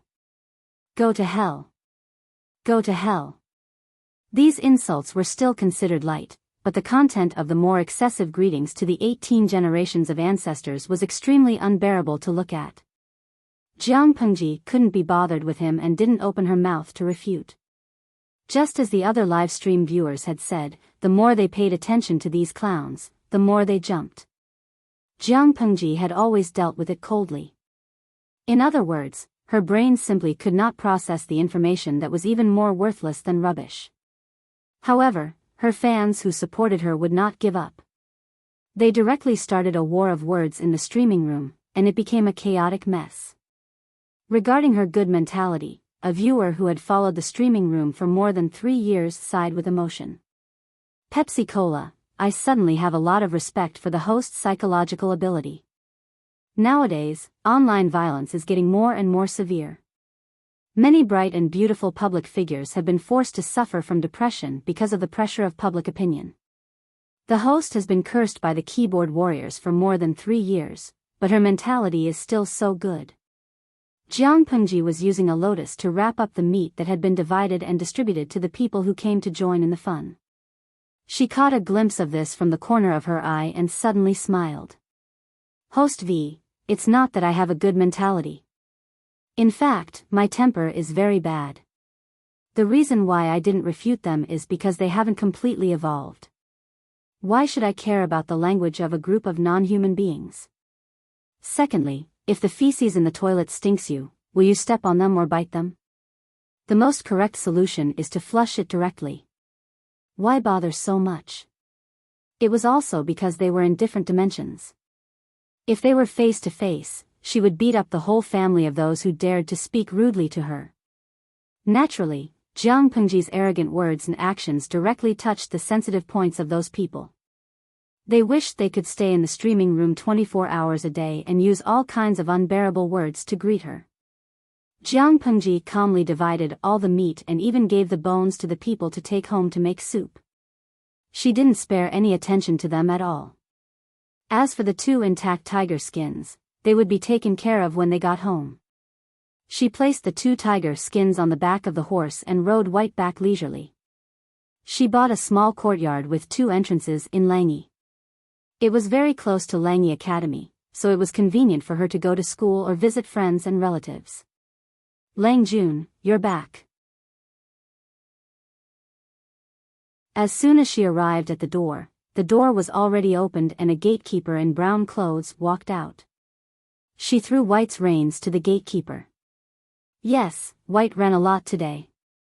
Feed it more high-quality horse grass. White seemed to understand her words. It happily snorted and wanted to stretch its head to rub against her. Don't worry, Lang Jun. Your servant will do it now. Oh yes, find a skilled craftsman to deal with these 2 tiger skins. I plan to give them to my sister as a dowry. The tiger skin was not very expensive, but the 2 tiger skins that Jiang Pengji peeled were very good. They were bright and shiny, which was really rare. Even if they were given to Lu Shi's daughter as a dowry, it would not be embarrassing. It would be a good story to say that a brother took care of his sister. The gatekeeper listened and valued it even more. He did not dare to neglect it. Jiang Pengji was humming a light song. She was in a good mood. Takshu, are the luggage ready? As soon as she entered the door, Takshu came out to greet her. There was a thin layer of sweat on her forehead. It's ready. The things to bring to the second Nyangzi are also ready. Takshu was wearing a simple dress. She was even more beautiful now. She had the charm of a mature woman. Lang Jun, you're back from hunting. Do you want to have a hot bath? There's no hurry. I'll bathe later. Jiang Pengji took Takshu's handkerchief and wiped her face. Wuma Jun has been getting more and more attention from the government these years.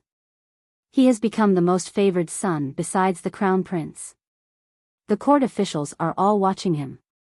My sister is going to marry him and become his wife. The Lu family can't slack off.